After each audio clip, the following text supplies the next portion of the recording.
Chapter 47:14. Although neither of them spoke, their hearts grew closer. A moment later, Princess Xixia asked softly, "Xiao Lang, since there's no news from the Thunder Temple, why don't we go to the Immortal Palace? Perhaps His Majesty will find something." "I don't want to see him." Xiao Hua shook his head. "He's too selfish. Even if there's any news, he won't tell me easily. Unless..."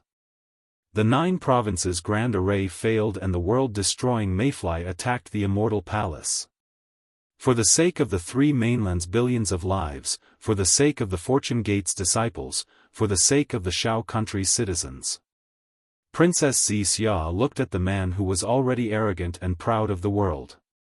She inwardly curled her lips and cautiously persuaded him. "Ai."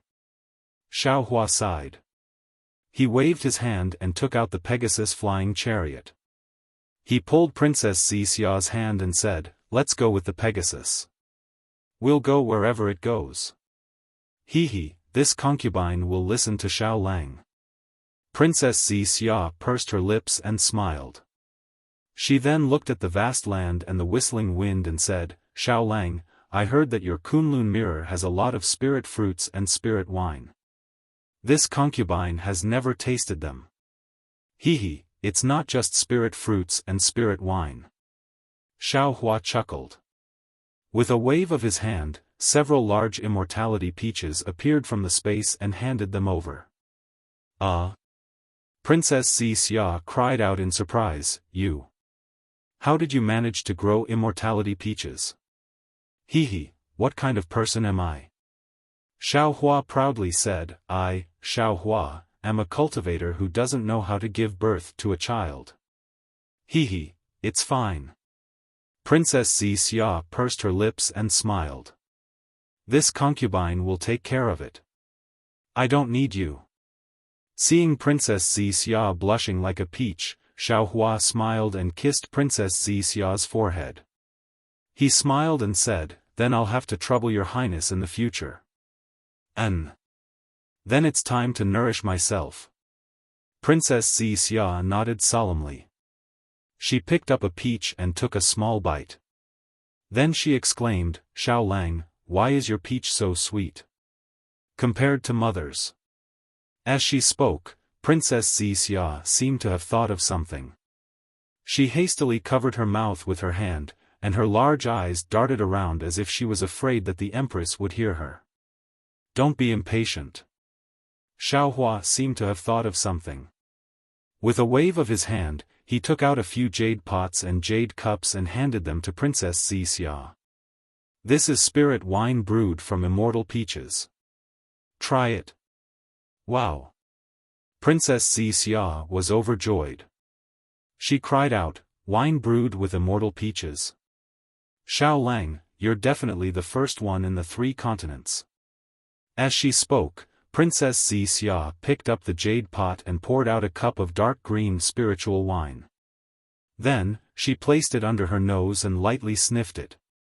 After that, she closed her eyes and appeared to be intoxicated. After she carefully finished drinking the fine wine, she clapped her hands and said, "This wine should only exist in the heavens. I wonder when it will descend to the mortal world." "Ha!" Xiao Hua laughed loudly. He seemed to have said this in the meteor belt in the Star Moon Palace. He didn't expect Princess Xixia to be so telepathic with him and actually use it here.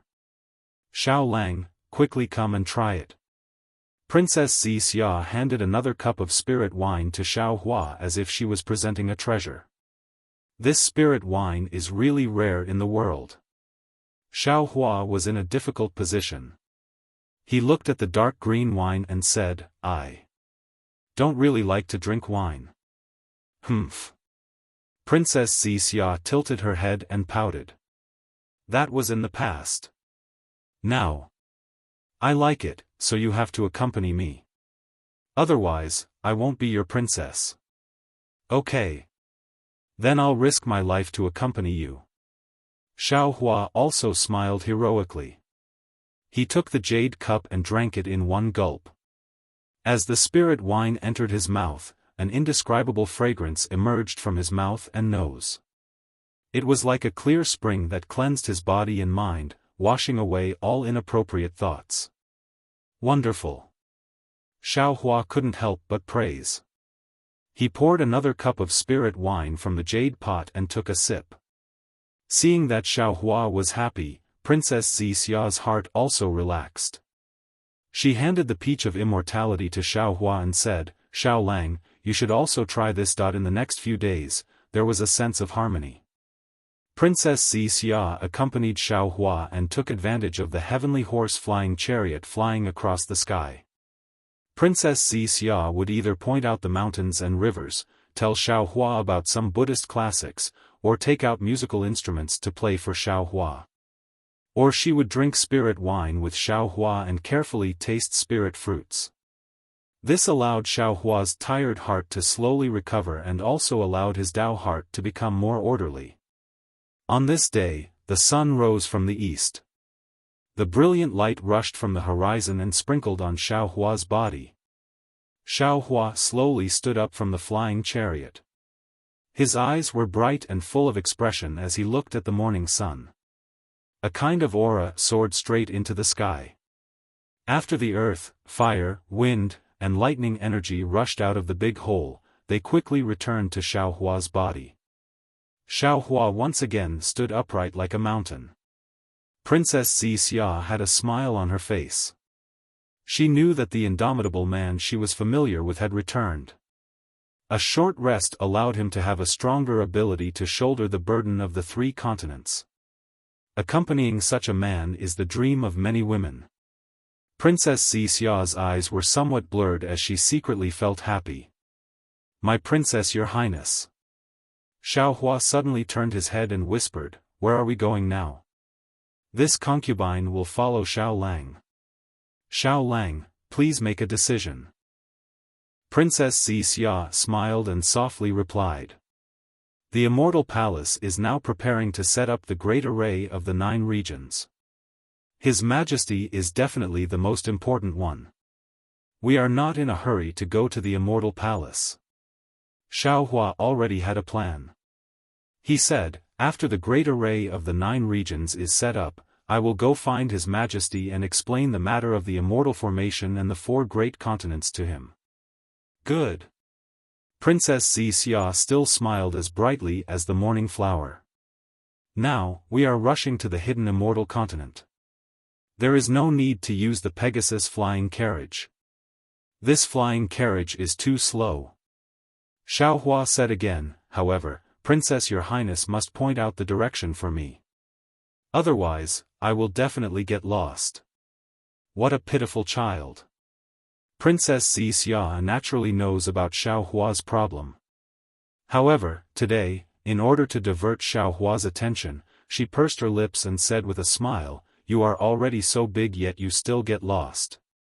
It seems that other than not being able to give birth, you will also get lost." "Of course, who asked me to be your princess, your highness? I will also take care of this matter." "Great." Xiaohua put away the Pegasus flying carriage with a wave of his hand. He grabbed Princess Xia's hand and flew towards the South Sea using the lightning escape technique. However, while he was flying, Xiaohua released the Netherworld Origin Force. Xiaohua originally planned to go to the South Sea and use the South Sea Dragon Palace's transmission array to go to the North Sea Dragon Palace or the East Sea Dragon Palace to return to the hidden immortal continent. However, when he arrived at the South Sea, he discovered that he had collected more than 1 million incomplete souls along the way. All of them were killed by the world-exterminating strange insects, the human race, sea tribe, and even the dragon race. Since the prelude to the slaughter had already begun and the Fortune Gate's disciples were busy moving to the West Sea, Xiaohua was not in a hurry to use the Dragon Palace's transmission array. He directly used the lightning escape technique to pass through the South Sea and East Sea and return to the hidden immortal continent. After all, if the incomplete souls stayed in the world for too long, there might be some changes. Xiaohua needed to put them into the inside of the space as soon as possible. Several months later, in the depths of the East Sea, a streak of lightning streaked across the waves like a bolt of lightning. It was none other than Xiaofan, who was enshrouded in lightning, and Princess Xia, who was wearing a smile on her face. At this time, Xiaofan had already hidden the heaviness in his heart. No one knew that in these several months, Xiaofan had actually collected more than 100 million incomplete souls. Moreover, no one knew better than Xiaofan that the world-exterminating mayfly had quietly stretched out its ferocious face all over the 3 continents and 4 seas, beginning to reap lives. Xiaofan flew into the hidden immortal continent and did not stop for a moment. He directly flew in the direction of Yu province. Darling Xiao. Princess Xia was a little worried. This concubine is tired, can we stop for a few days? Xiaofan naturally knew that this was Princess Xia's excuse.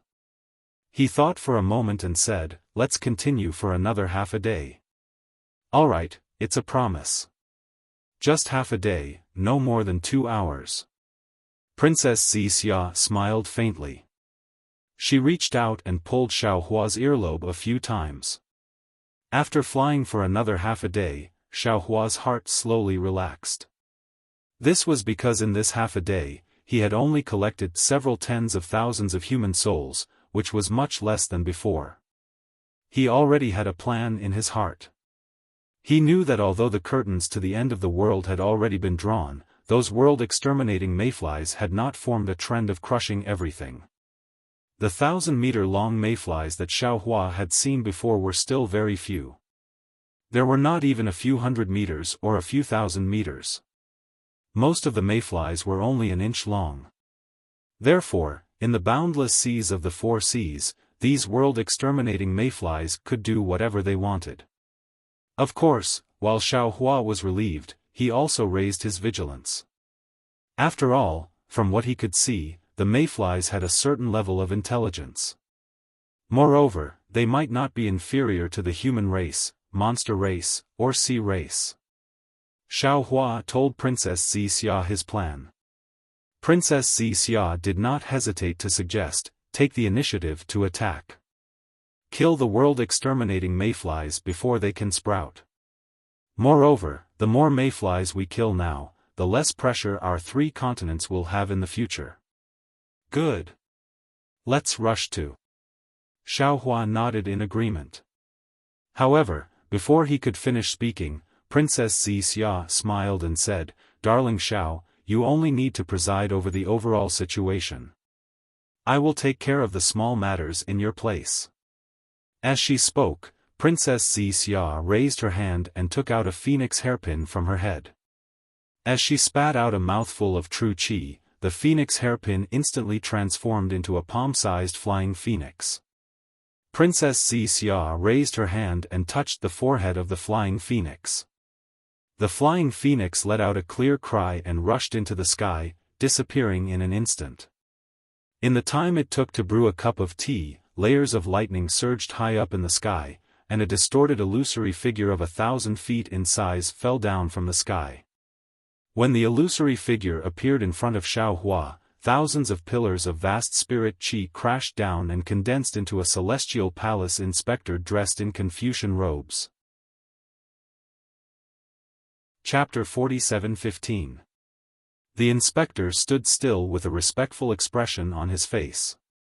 He carefully handed over the phoenix hairpin in his hand and bowed, Inspector Zhang Hao greets Master Xiao Lei and Princess Xia.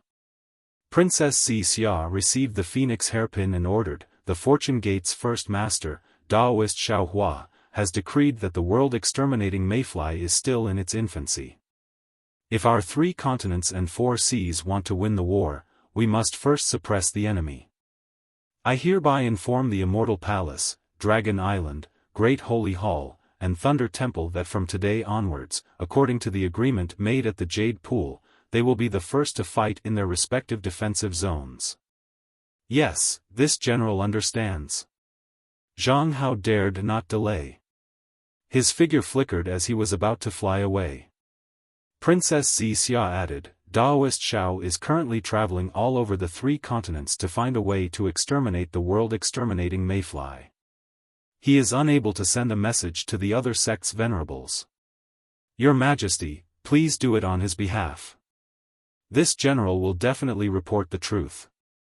This general also thanks Daoist Xiao on behalf of the world. Zhang Hao bowed, then turned into a streak of lightning and flew away. Xiao Hua frowned and said, Xian, the immortal palace's time is different from the 3 continents. Wouldn't it take a lot of time to send a message back and forth? Rest assured, darling Xiao. Princess Xia pursed her lips and smiled, the speed of sending a message depends on the importance of the message, and who is the sender. Darling Xiao's name has shaken the world, and the content of this message is related to the lives of the 3 continents. I can guarantee that this message will be sent to His Majesty's Jade Desk in less than half a day. At the latest, the message will be sent to Dragon Island, Thunder Temple, and Great Holy Hall. The immortal soldiers and generals on the hidden immortal mainland, as well as the 100 schools of philosophers, will also receive the message. This Xiao understands. Xiao Hua smiled and said, it seems that the immortal palace always use time as an excuse to slow down their actions. Were they all excuses? Not necessarily. Princess Xia replied, we should talk about the matter as it is. Speaking of this, Princess Xia asked, Darling Xiao, do you still want to send a message to the Fortune Gate? There's no need for the Fortune Gate. Xiao Hua thought for a moment and said, Lu Yi and the others are all young disciples. They are more belligerent. Moreover, Jiang Hong is overseeing the West Sea Dragon Palace. She must have established her prestige first. Who knows, the smoke of war might have already risen in the West Sea. Where should we go now? Gun Prefecture, Xiao Country. In the end, Xiao Hua was still worried about the citizens of the Xiao Empire. He still wanted to see for himself. Now that the situation was urgent, if possible, he still wanted to bring them into the Shenhua continent. All right. Princess Xia raised her hand and pointed into the distance. She couldn't help but smile as she said, Darling Xiao, let's go there. Princess Xia really loved this adorable Xiao Hua beside her. Through her observations during this period of time, she knew that Xiao Hua, a Taoist Mahayana realm cultivator and a supreme being of the human race, really had a poor sense of direction. He wasn't pretending. The lightning escape, which was known as the fastest in the world, was indeed fast, but the direction was too horrible to look at. However, it was precisely this flaw that made Princess Xia feel that this was the kind of person she should love. He had both advantages and disadvantages. Sometimes, he would even cry in her arms. For a moment, Princess Xia was overflowing with happiness. She really didn't care about the apocalypse in front of her because she had a strong and blind trust in this man. She firmly believed that this man she loved deeply, this man who couldn't give birth and was a grandmaster in everything else, would definitely be able to save the lives of the 3 mainlands from this crisis. Xiao Hua naturally saw the deep love in Princess Xia's eyes. However, he was even more sensitive to the faint smile on Princess Xia's lips. He blushed slightly and said embarrassedly, Oh, I forgot to tell you. Other than giving birth, cough, and finding directions, I can't do it. It's okay. Princess Xia smiled sweetly and said, Darling Xiao has no eyes, so I am Darling Xiao's eyes. This Xiao has no legs, so I am Darling Xiao's legs. If Darling Xiao can't find the way home, then I will bring Darling Xiao home. Then I'm relieved. Let's go. Xiao Hua's heart was also filled with sweetness. His previous nervousness slowly disappeared. He pulled Princess Xia's hand and rushed towards Gun Prefecture with lightning around his body. Sure enough, in less than 2 days, while Xiao Hua was flying, he heard the sound of wind and clouds surging in the sky. Streaks of lightning covered the entire sky like a flash flood. Along with the flickering of lightning, a majestic voice that seemed like the will of heaven and earth resounded, by the will of the heavens and the immortal emperor's decree, today, the mayfly extermination will descend upon the world. The decree of the immortal emperor, every word was like a thunderclap. It was extremely frightening. The entire hidden immortal continent seemed to be shrouded by this voice. As long as it was a human or a Confucian cultivator, they could hear it clearly. After the time it took to drink a cup of tea, the immortal emperor's voice finally stopped. The dark clouds and lightning that filled the sky also gradually dispersed, revealing the clear sky and the blazing sun in the sky. Good. Xiaofan smiled and said, "His Majesty can be considered to be swift and decisive this time." He didn't slack off. Princess Xia hesitated for a moment, then probed, "Actually, as far as I know, His Majesty can be considered a diligent and good immortal emperor. However, he is too rigid and cares too much about his face in many places. Moreover, in the immortal palace, public and private matters sometimes can't be separated clearly." Xiaofan knew that Princess Xia wanted to ease the tension between him and immortal Emperor Gochen. He smiled and tightly grasped Princess Xia's hand, saying, "Don't worry, my princess. For your sake, I won't make things too difficult for him. Since ancient times, Confucians and Taoists have been at odds. Now, your fortune gate can create a new world. It really isn't easy." Princess Xia was still somewhat worried, but this is only on the surface. Our Confucian cultivators have been in charge of the hidden immortal continent for who knows how many years. The Confucian cultivators have been in conflict with the Taoist sect since ancient times. It's only because the four great clans are dissatisfied with the military that the Confucian cultivators haven't really made a move against the Taoist sect. This time, regardless of the outcome of the world-exterminating ephemera disaster, your Taoist sect's future is worrying. Xiaofan nodded, indicating that he understood. The world-exterminating ephemera disaster was unavoidable, so there was no need to mention anything. However, if the world-exterminating ephemera disaster was avoided, whether it was the Confucian cultivators, Buddhist sect, or the demonic beast race, they would definitely be unprecedentedly united. The Fortune Gate's disciples would also suffer heavy losses in the world-exterminating ephemera battle. Under such circumstances, the iron-willed immortal emperor would absolutely not care about what the Fortune Gate had done before. He would definitely unite with the four great clans to raise his butcher's knife against the Fortune Gate. Of course, it couldn't be ruled out that the Fortune Gate could integrate with the Confucian cultivators in the world-exterminating war, forming a noble friendship in war, and laying a solid foundation for future peaceful coexistence. Of course, Xiaofan understood that Princess Xia's thoughts were the thoughts of ordinary people. It was the thoughts of all the cultivators of the three continents who didn't know about Xiaohua's secret. Other than Xiaohua, who couldn't give birth and couldn't recognize directions, was he an ordinary person? Not to mention how many people would fall in the world-exterminating war, how many souls would be collected by Xiaohua's space, and how many talented Fortune Gate disciples would be born on the Shenhua continent. However, with the current Fortune Gate disciples on the Shenhua continent, Xiaohua wouldn't be afraid of the Confucian cultivators and Buddhist sect who had experienced the baptism of war. Not to mention, the demonic beast race's #1 great sage, one of the Buddhist sect's 3 great Buddhist lords, Maitreya Buddha of the world, and the Immortal Palace's Scholar Palace's Master of Literature, were all Xiaohua's avatars.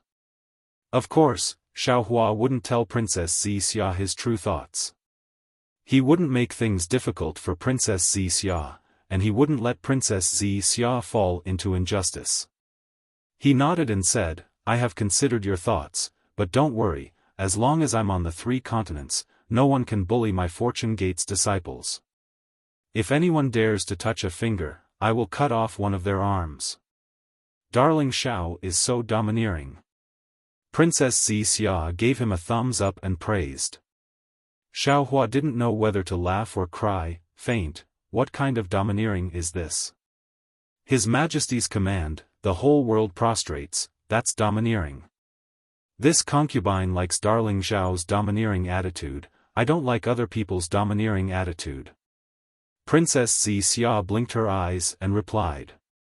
Hearing Princess Xia refer to the immortal emperor as someone else, Xiaohua's heart warmed, and he felt as if the whole world was covered in a layer of light.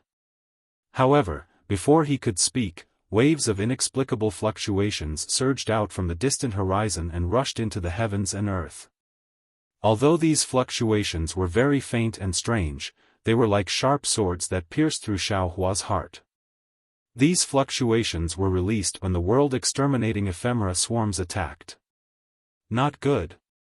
Xiaohua's expression changed, and he hurriedly released his divine sense. However, when he saw the situation in front of him, a cold sneer appeared on his face. What's wrong? Seeing Xiaohua's expression change, Princess Xia also hurriedly released her golden pupils. Unfortunately, the range of her divine sense couldn't compare to Xiaohua's. Therefore, she withdrew her golden pupils and hurriedly asked Xiaohua. It was also at this time that Princess Xia saw the cold sneer on Xiaohua's face. Duanmu family? Princess Xia looked at the ground and immediately came to a realization. She frowned and said, Xiaohua, is the Duanmu family under attack? That's right. Xiaohua was still using his divine sense to observe the situation in front of him. He nodded and said, that muscular man with arrogant eyebrows is the Duanmu family's patriarch, Duanmu Tianji, right? Yes. Princess Xia naturally knew about the grudge between Xiaohua and the Duanmu family. She lightly gritted her teeth and replied, Duanmu Tianji's original name was Duanmu Tianjiao. When he was young, his talent was heavenly and he looked down on everyone. His father had high expectations for him, so he took on the name Tianjiao. When he was 20, Duanmu Tianjiao changed his name to Duanmu Tianji, the same name as the Nangong family's patriarch, Nangong Tianji. Although he boasted that he was a Tianjiao and showed off his abilities too much, everyone knew that Duanmu Tianji was arrogant and wanted to compete with the four great families. Chapter 47:16. No wonder. Xiaohua said in a low voice, although this guy's Confucian cultivation method can't compare to the orthodox 5 qis unifications, it can be considered to be a unique way to temper his true qi to another extreme. He really is a genius. Sigh, even a secondary first-class Confucian family's family head is a literary star. Aren't there too many literary stars in hidden immortal continent? Princess Xia rolled her eyes at Xiaohua and explained, our Confucian 100 schools of thought, from a 9th-class family to a 1st-class family, all have countless years of heritage. To become a 3rd-class family, the family head must be a literary star. Even a 9th-grade origin energy literary saint cannot be. Otherwise, it can only be a 3rd-class family. This Duanmu family is a 1st-class family, only below famous families like Confucius and Mencius. Naturally, they also have a lot of heritage. It might take a lot of effort to get a half-saint literary star, but getting a quasi or void saint literary star is not a problem. Xiaohua was somewhat flabbergasted. He asked curiously, this Xiao has seen a half-saint literary star before. It seems that the patriarchs of the 4 great clans are all half-saint literary stars. But what is this quasi-saint literary star and void saint literary star? The sage pen points to the literary star. Sage is the key. Half-saint is naturally half-saint, but that sage is also a real sage, a sage whose name is engraved on the literary star. Quasi-sage is the Confucian cultivator who is second only to the sage and can only engrave their name on the literary star. They can also point to the literary star, but that literary star is an illusion, different from a real literary star. Illusionary divine is the illusion of a real sage. They can also point to the literary song, but this literary song is half a literary song or an incomplete literary song. I understand now. Xiaofan smiled. In the future, it is hard to find the art of teaching, so the Confucian 100 schools of thought found another way, using their own method to become a literary star. Damn it, this literary song. Is it a real literary song? Art of teaching? Princess Wuxia was stunned, somewhat confused. Obviously, she did not know that the art of teaching was needed to become a literary star. I spilled the beans. Xiaofan suddenly came to a realization and smiled. Let's not talk about this anymore. I keep feeling that doing this is somewhat opportunistic. Sigh, the human race.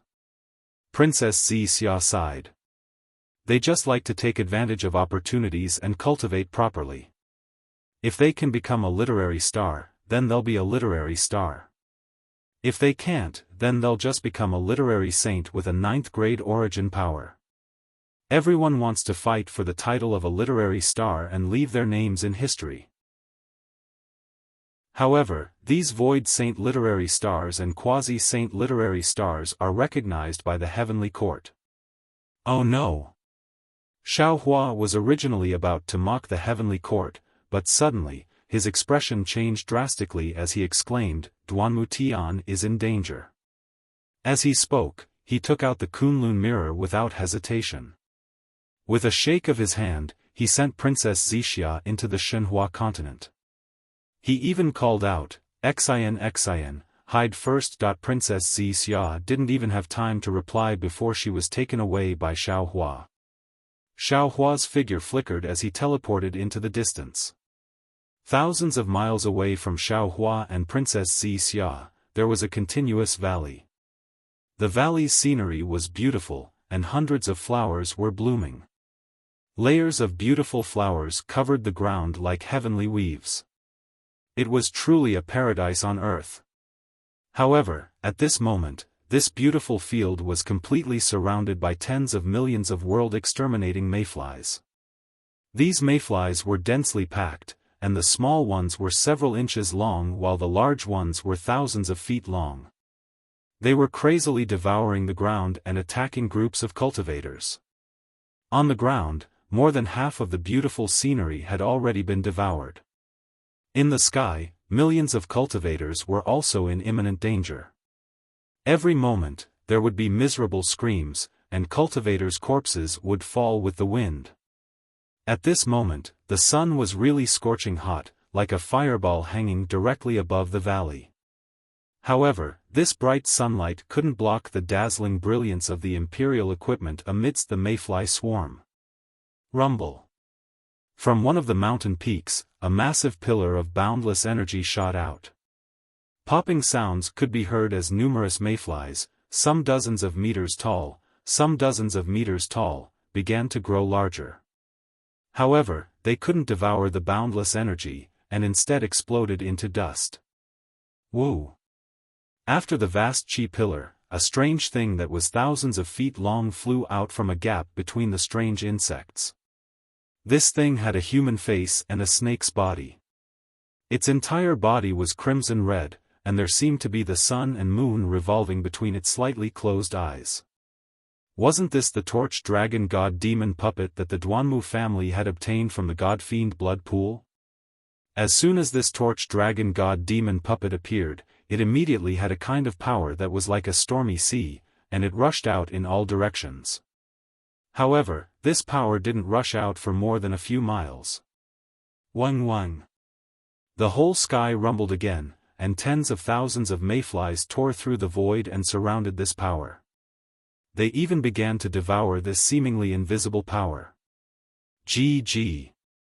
From the place where the torch dragon god demon puppet had rushed out, a sharp screeching sound rang out. A huge black shadow followed it like a shadow, chasing after it. A tail that was even more vigorous than a python's pierced into the void, and the hind legs that swept up the shadow ignored the distance between them. With a schwa sound, it had already caught up to the back of the torch dragon god demon puppet. Roar. The torch dragon god demon puppet seemed to have come to life, and it roared furiously. Its huge snake tail stirred up the air in midair, and it smashed towards the black hind legs of the mayfly. Boom! A huge sound rang out, and light splashed in all directions. Not only did the torch dragon god demon puppet break the hind legs of the mayfly, it also punched the mayfly's eyes, and that huge body also rolled in midair. However, it was also at this time that the tip of the tail that had stabbed into the void appeared out of thin air, and it pierced towards the neck of the torch dragon god demon puppet. The tip of the tail was extremely strange. When the torch dragon god demon puppet discovered it, it was already less than 100 feet away. The tip of the tail was so sharp that it had already pierced the surface of the god demon puppet, and layers of wrinkles appeared. Needless to say, if the torch dragon god demon puppet was stabbed, it would definitely suffer a great loss. At this critical moment, the torch dragon god demon puppet's slightly closed eyes opened in the soil. The left eye was a sun, and the right eye was a moon, and at the same time, they emitted a bright light. A golden pillar of light and a silver pillar of light covered the space where the tail was at the same time. Schwa. At the place where the light intersected, the entire space suddenly became strangely still, and that tail actually stopped moving. Taking advantage of this opportunity, the torch dragon god demon puppet's entire body fell from the sky, and smashed into the root of the tail. Boom! The god demon puppet was so hard that even the shell of the mayfly couldn't bear it, and that tail was instantly shattered. It was also at this time that the two pillars of light that had just enveloped the space turned into fireflies, and fell down one after another. GG. That 1,000 feet large mayfly hissed, and its body emitted a dark green and gray mist, and it began to gradually hide in the air. Where do you think you're going? Suddenly, a distorted silhouette of light that was like a piece of paper squeezed out from the encirclement of the strange insects. A furious roar came from the silhouette of light, and then the 10 fingers of 2 giant hands transformed into pillars of light that caught the tumbling 1,000 feet long strange insect. Boom boom boom. The silhouette of light seemed to fill up like a bubble as Duanmu Tianji's child body materialized. The countless pillars of light crashed into his child body, and at the same time, a rosy halo of light passed through his arms and into Fu Yu's body. Wang wang. The strange insect's body suddenly swelled, but in a moment, that mist shrouded it again, and the mayfly's body slowly shrank. Damn it! Duanmu Tianji roared, and a multicolored light appeared on his sub-body. This multicolored light was like clouds, and also like waves. If one looked carefully, it also looked like a jade lotus. The vast qi in the air was like a heavenly river, and almost endless, it fell into his sub-body. Naturally, the multicolored light on the sub-body's arm rushed into the mayfly's body like a torrential river. In half a cup of tea's time, the 1,000 feet large mayfly's body shrank and expanded several times, and finally, with a boom, it exploded and turned into ashes. Phew! Duanmu Tianji breathed a sigh of relief, and with a flick of his sleeve, he killed hundreds of small mayflies that pounced at him. Looking at the torch dragon god demon puppet in the distance, he shouted, "Jianqi, the god demon puppet you refined is indeed not bad, it can actually defeat a 9th grade essence energy strange insect." Reporting to family head. Duanmu Jianqi's voice came from the god demon puppet, and that voice was very arrogant. With this disciple's cultivation, I'm far from being able to unleash the power of this god demon puppet. If you refine it, it can definitely surpass the 9th grade essence energy. I don't care about external things. Duanmu Tianji waved his hand and laughed. Moreover, you're too naive. If it can surpass the 9th grade essence energy, the immortal emperor would have already found trouble with my Duanmu family. Hee hee. Duanmu Jianqi laughed mischievously. Even if it can't surpass the 9th grade essence energy, I'm afraid it won't be a problem to conquer the entire hidden immortal continent. Of course, this is also because the strange insect is powerful, otherwise, there would be no need to. Before Duanmu Jianqi could finish speaking, Duanmu Tianji's expression changed, and he hurriedly raised his hand and pointed.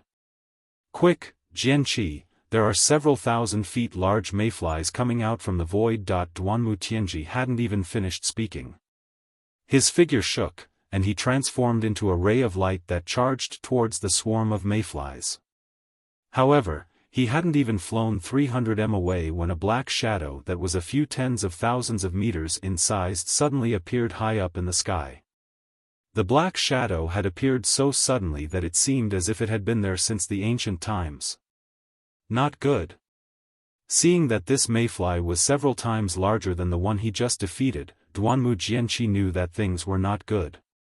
Without waiting for the mayfly to make any moves, a five-colored light shadow immediately appeared around his body, and the torch dragon god demon puppet once again used its strongest technique. Two light pillars intersected and enveloped the mayfly.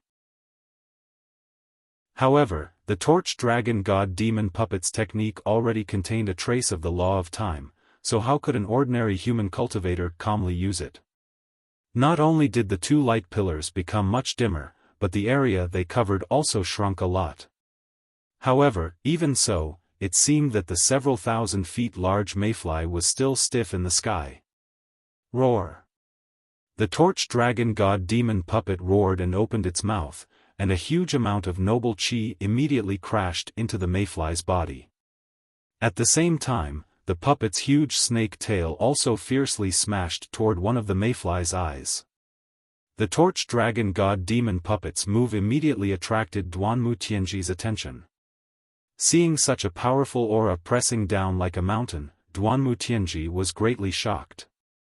He couldn't care about the several thousand feet large mayflies under him, and his body suddenly expanded, and his hands reached out to stab into the body of the several thousand feet large mayfly.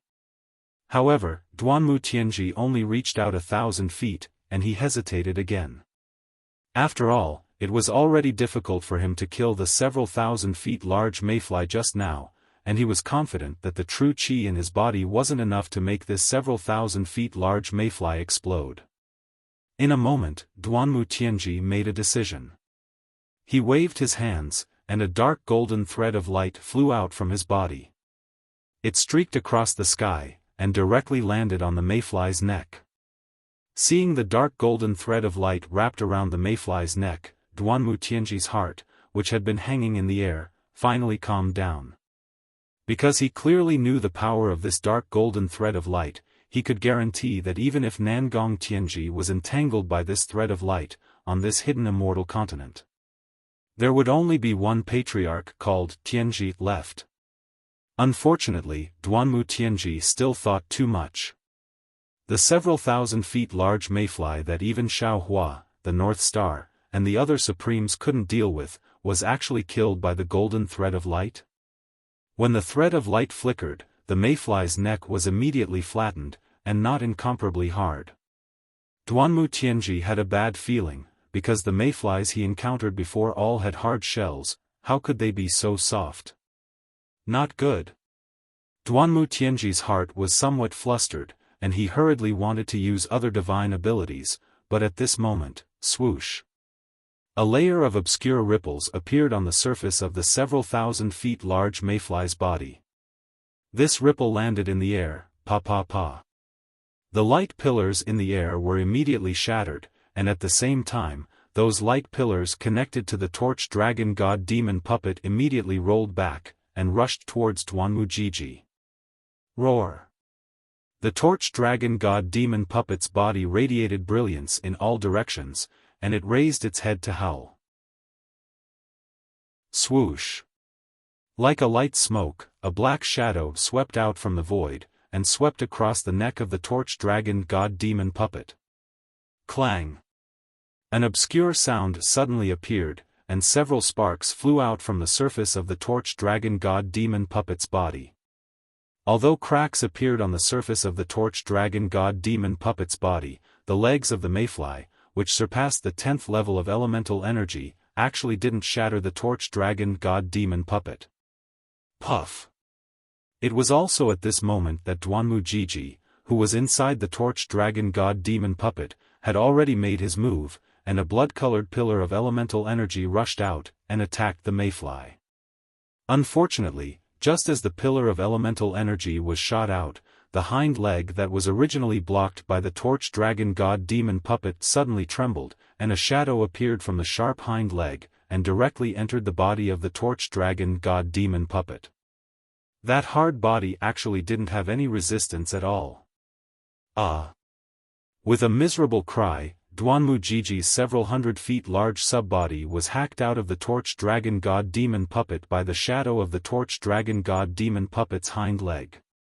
Moreover, just as Duanmu Jiji's subbody appeared, it was immediately split in half, and flesh and blood splattered everywhere, and the flesh that fused with the subbody turned into fragments. Facing the torch dragon god demon puppet, Duanmu Jiji, who had lost the protection of the torch dragon god demon puppet, was simply no match for the torch dragon god demon puppet. Not to mention Duanmu Jiji, at the same time, just as Duanmu Tianji was about to backhand his subbody to activate another divine ability, the tip of the torch dragon god demon puppet's tail silently poked out from the void inside his subbody, and instantly destroyed Duanmu Tianji's subbody. Seeing the subbody collapse with a loud bang, and the colorful pillar of light scattered in all directions, Duanmu Tianji resolutely abandoned his subbody and flesh, and wanted to escape from his mutated primordial spirit. Swoosh! The other hind leg, which was previously hidden in an unknown place in the void, suddenly crossed the horizon. As a faint shadow swept past, all of the 5 colors were split in half. How? How can it be so powerful? Duanmu Tianji was incomparably shocked, and after an extremely unwilling voice rang out in the 5 colors, it abruptly stopped. Then, the several thousand feet large torch dragon god demon puppet opened its mouth greedily, and in an instant, it covered the space near the 5 colors, and even the void was being devoured by it. As it devoured, the body of the torch dragon god demon puppet swelled up again. Damn it! While the torch dragon god demon puppet was leisurely enjoying itself, Xiaohua's figure had just appeared in the distant sky. While he was cursing inwardly, he saw that under the body of the several thousand feet large torch dragon god demon puppet, in the valley that was surrounded by millions of torch dragons, the several thousand feet large torch dragon god demon puppet was almost invincible. Every time it flew, dozens of Duanmu family disciples would be killed. After these disciples were killed, another 1,000 feet large torch dragon god demon puppet came over to devour them, and waves of energy waves that soared to the sky wreaked havoc in the valley. The smell of blood rushed to the 9 heavens. Swoosh! Just as Xiaohua approached, the originally calm sky suddenly split open, and a stinger fell from the sky.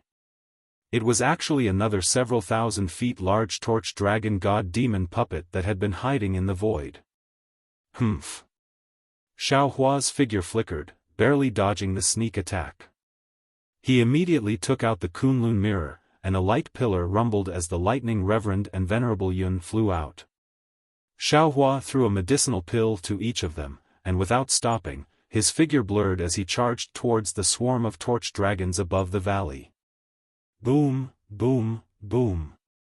In just a short while, several explosions sounded from the swarm of torch dragons. The several thousand feet large torch dragon god demon puppet was killed by Xiaohua. Then, Xiaohua charged out again, shaking the Kunlun mirror once more. Groups of Fortune Gate disciples flew out to meet the swarm of torch dragons. Looking at the lightning reverend, he had already turned into lightning and disappeared into the void, barely dodging the torch dragon god demon puppet's stinger attack. Boom! As expected, the several thousand feet large torch dragon god demon puppet was unable to withstand the heterogeneous true energy contained in the medicinal pill, and exploded in an instant. The thunderbolt immortal didn't stop for even a moment. He raised his hand and took out the sword gourd that he had refined again. As the thunderbolt immortal raised his hand and pointed at it, shwa! Dozens of green and red spirit-exterminating origin light soared into the sky and landed on the strange bugs that were hundreds of feet long. Swoosh, swoosh, swoosh. A series of light sounds rang out, and as expected by Xiao Hua, the spirit execution vital light, which had been refined with the essence of the torch dragon god demon puppet's hind legs and stinger, easily killed these several thousand feet large torch dragons. Good. The lightning reverend laughed, and was about to clap his hands, but the corpses of the several thousand feet large torch dragons that had been killed had only fallen 1,000 feet, and mist gushed out from their bodies. The torch dragon god demon puppet's body shrunk rapidly, and when it had shrunk to several hundred feet, a fresh skull was born again. Chapter 47:17. Fuck. The lightning reverend was dumbfounded. This. How can we live like this? Why can't we kill these strange insects? Kill. The lightning reverend was enraged. He sent out the soul-punishing light to kill the mayflies again. Fortunately, the lightning reverend was patient. He killed the mayflies several times before they were reduced to the size of black dots. Even so, the mayflies were still alive. Looks like I can only use my true energy to make them explode. Only then did the lightning reverend, who had lost his head from anger, wave his hand again. Several lightning bolts fell, and the true energy contained in the lightning bolts exploded the mayflies. At this time, Reverend Yun, who had killed another mayfly, flew over and mocked, "Fellow Taoist Xiao has already tried, but you don't believe me. What's wrong? I don't believe it." Seeing that Reverend Yun had unleashed a vast dragon energy that caused one after another mayflies to explode, Lightning Reverend straightened his neck and retorted. Reverend Yun didn't want to argue with this idiot. He smiled and said, "If you don't believe me, then go tell the mayflies. I don't care." Then, Reverend Yun swung his dragon tail and attacked another mayfly. After Xiao Hua, the lightning reverend, and Reverend Yun killed the mayflies, they stopped and stood in midair. The three of them looked like they were watching the battle, but in fact, Xiao Hua had already released his netherworld origin force to collect the souls of the Duanmu family's disciples. Something's not right. Xiao Hua, who was collecting the souls, suddenly trembled. He exclaimed, "Why aren't there any mayflies' souls? I clearly saw more than a dozen mayflies being killed, but where the netherworld origin force swept over, there was nothing? Could it be that the mayflies don't have souls? Impossible, right? Every living being has a soul." Reverend Yun was also stunned. Perhaps, these mayflies are from the upper realm, and fellow Taoist can't collect them? Impossible. The lightning reverend immediately retorted, "When we were in the ruins and on the desolate continent, we also collected souls from the upper realm. Currently, on the Shenhua continent, many of our Fortune Gate's outstanding disciples are probably reincarnated from the souls we collected back then." Perhaps. Xiao Hua pondered and said, "It's because the mayflies don't have souls, all the living beings they devoured and killed can't enter reincarnation. Ask fellow Taoist Wu to come out and see." The lightning reverend laughed. "True." Xiao Hua nodded. "Taoist Wu, ever since he come out, he has been in seclusion. It's time for him to come out." Unfortunately, when Xiao Hua's mind entered the space, the witch priest's figure turned into a dark green bone flower. Waves of obscure and strange green seal script appeared around him like flowers blooming and withering. It was obvious that he had reached the key point of cultivation. Taoist to come out. The moment Xiao Hua came out, the lightning reverend and Reverend Yun understood. Reverend Yun looked around and said, "Fellow Taoist, if there's nothing else, I will also go cultivate." "I will go too." The lightning reverend was unwilling to be left behind. "If I don't cultivate, I'll be overtaken by that strange thing." The lightning reverend threw the sword gourd to Xiao Hua and followed Reverend Yun back to the Shenhua continent. The number of mayflies besieging the Duanmu family was much more than the number of mayflies besieging the high cloud side hall. This time, the battle had gone on for more than 10 days before it came to an end. At this time, the valley was no longer able to take its original shape.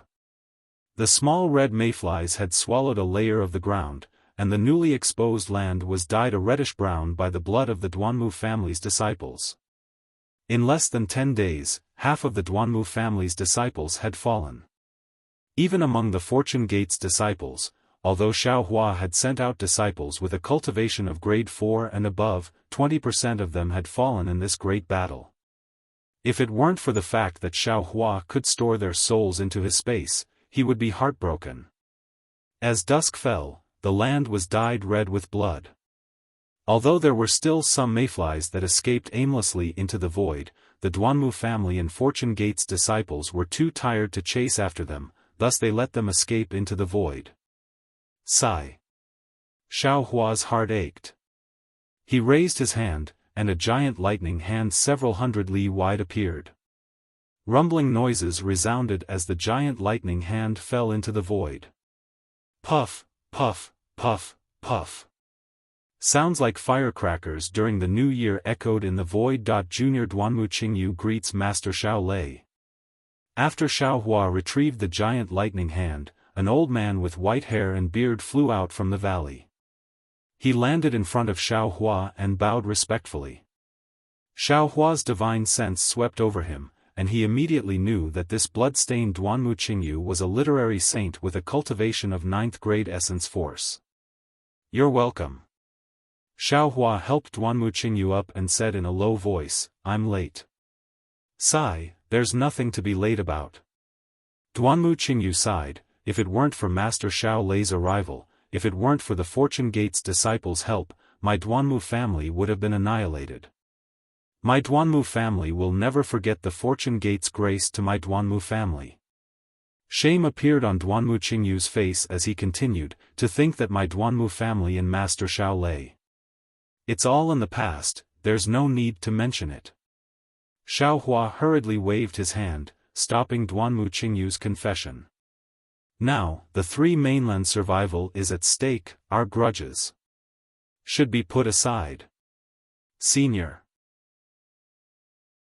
Even as he spoke, another cultivator flew out from the group of disciples in the valley. As soon as he landed in front of Xiao Hua, he dropped to his knees and kowtowed. Junior was wrong just now. Senior, please forgive me. Wasn't this the Duanmu Liangsheng who had chased after Xiao Hua in Tsang Langzi's cultivation dwelling? However, the current Duanmu Liangsheng was no longer as carefree and elegant as before. Not only was his scholarly robe in tatters, even his left arm was missing. Clearly, it was chopped off by Fu Yu's hind leg. Xiao Hua hurriedly helped Duanmu Liangsheng up, smiling as he said, You were merely following the sect's orders, you can't be blamed for this matter. Senior. Tears flowed down from the corners of Duanmu Liangsheng's eyes. Perhaps it was because of the sect's changes, or perhaps it was because of his injuries, but he said in a melancholic tone, Junior has never seen a cultivator as magnanimous as Senior, repaying evil with good. Master Xiao Lei is the Buddhist sect's Namo merciful great Guanyin Bodhisattva. Duanmu Qingyu hurriedly added, If Senior isn't merciful, how could there be a merciful person in the 3 mainlands? Yes, that is indeed the case. Duanmu Liangsheng hurriedly said with a smile. Master Xiao Lei. Duanmu Qingyu continued, You've given my Duanmu family a new lease on life. Now that my Duanmu family's patriarch has just fallen, why don't Master Xiao Lei take over my Duanmu family? Hearing Duanmu Qingyu's words, Xiao Hua immediately waved his hand and said, This is your Duanmu family's matter, this Xiao will not interfere. Moreover, my Fortune Gate's disciples are tired, this Xiao Hua still has to bring them back to the West Sea. Oh, right. Xiao Hua reached out and picked up the torch dragon god puppet that had fallen into the valley. He asked, This Xiao Hua is very interested in this thing, I wonder if your Duanmu family is willing to part with it? Of course. Duanmu Qingyu didn't even think before saying, My Duanmu family was saved by Master Xiao Lei. Not to mention a god-demon puppet, even if Master Xiao wants anything from my Duanmu family will give it to him. He, many thanks. Xiaohua put away the torch dragon god puppet and nodded at Duanmu Qingyu and Duanmu Liangsheng. Farewell, Master Xiao Lei. Duanmu Qingyu and Duanmu Liangsheng hurriedly bowed to send Xiaohua off. The group of Duanmu family's disciples also bowed gratefully and shouted in unison, Farewell, Master Xiao Lei. Although the setting sun dyed the land red with blood, their grateful voices and thoughts penetrated through the blood-red sky and reached Xiaohua's ears. Seeing that Xiaohua had left, the Fortune Gate's disciples who were already in formation immediately flew off after him. In less than a cup of tea's time, only the Duanmu family's disciples were left on the valley. AI. Duanmu Qingyu looked at Xiaohua and the Fortune Gate's experts' backs for a long time and sighed.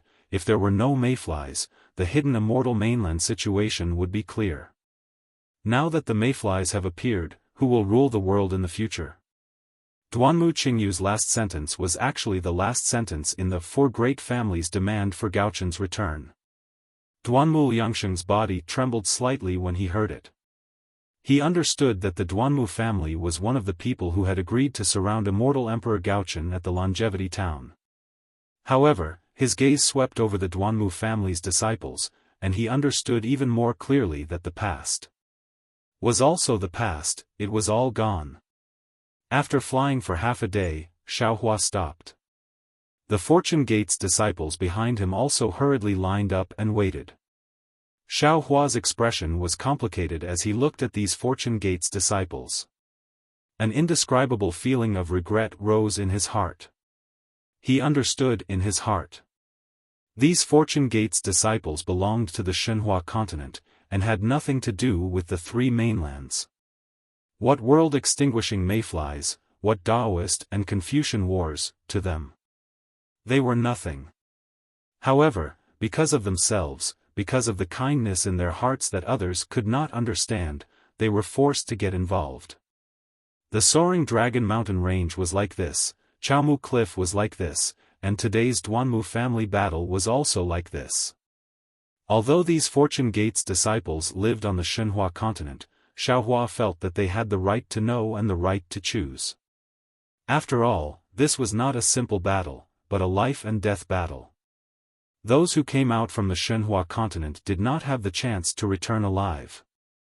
In the past 10 days of fierce battle, nearly 20% of the Fortune Gate's disciples were killed by the mayflies. This was something Xiaohua had never encountered before. Thus, Xiaohua's gaze swept over the injured Fortune Gate's disciples, and he said, "Disciples, you have worked hard, this old man has something to say."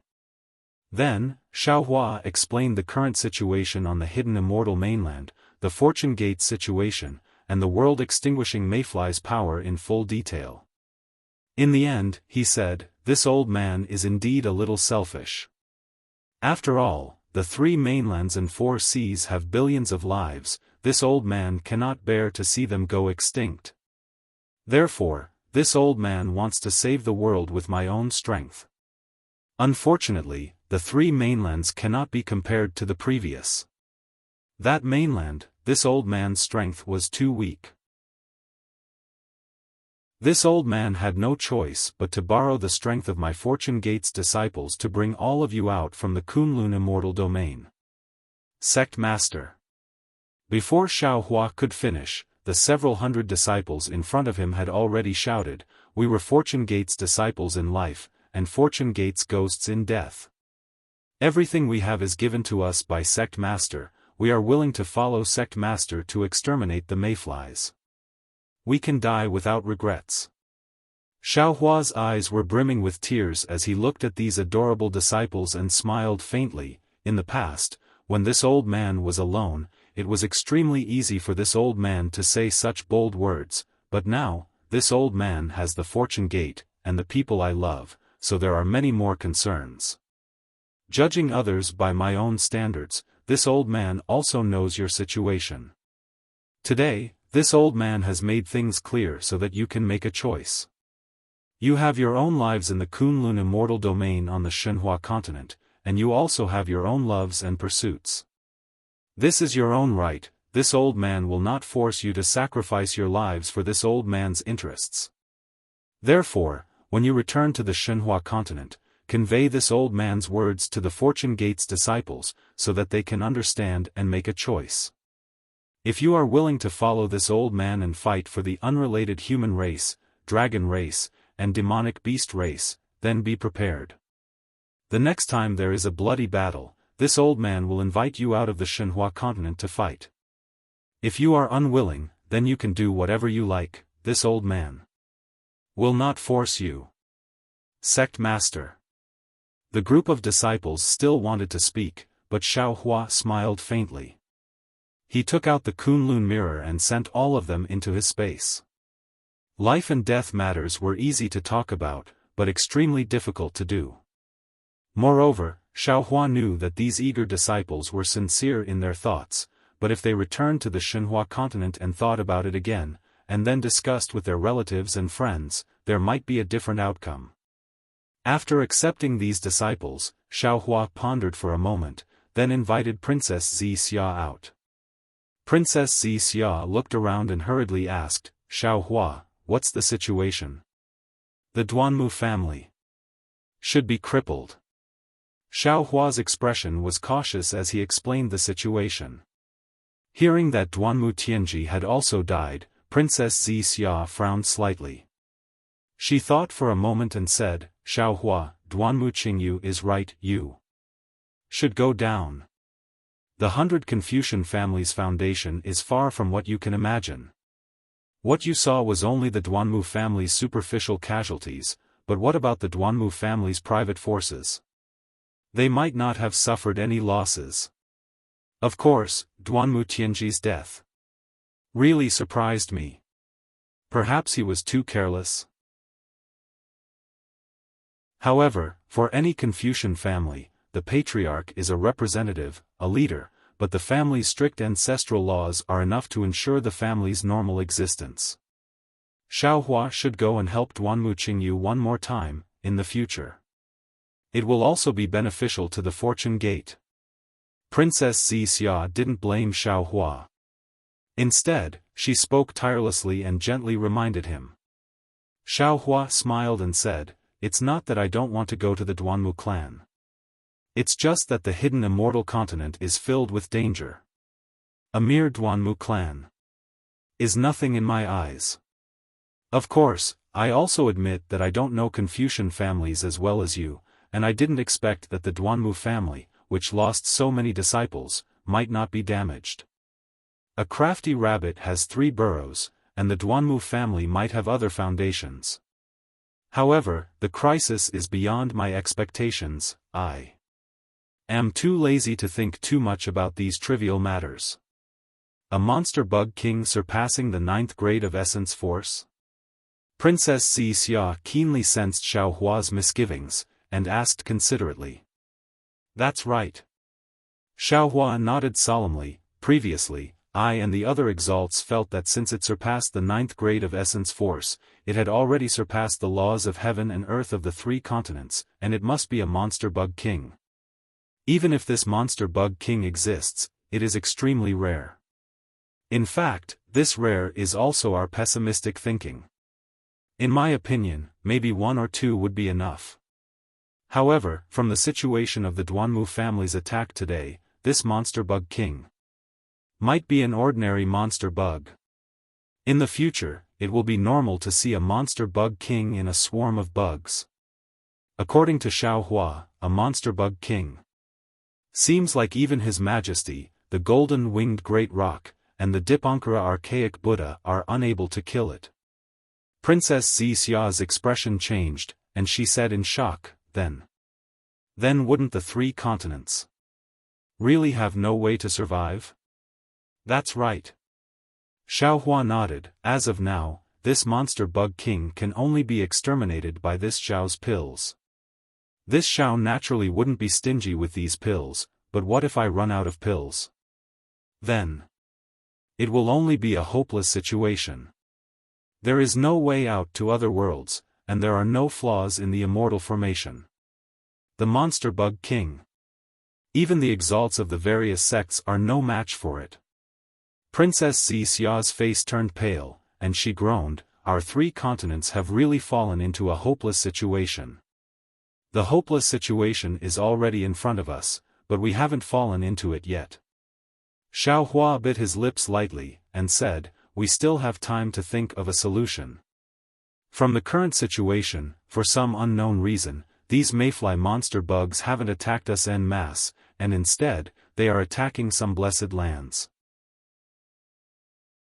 His Majesty the Immortal Emperor has already issued an edict, and our human race and monster race have already started to take the initiative to attack. Perhaps we can seize the initiative. What makes this Xiao the happiest is that the mayflies don't seem to be particularly interested in ordinary humans. Unless there are special circumstances, they won't attack ordinary people. Bugs are bugs." Princess Xia nodded, and said, "They only choose to devour true qi that they are interested in. However, it is precisely because of this blindness that ordinary people are also likely to be accidentally injured." Hearing this, Xiaohua's heart skipped a beat, because when he was in the immortal town, the apocalyptic warning had swept across the sky, and the hidden immortal continent, the Western Paradise, the Thousand Demons' sacred realm, and the 4 seas had first received news about the world-destroying mayflies, and many of those news were about ordinary people. However, judging from the recent situation, the number of casualties among ordinary people had decreased again.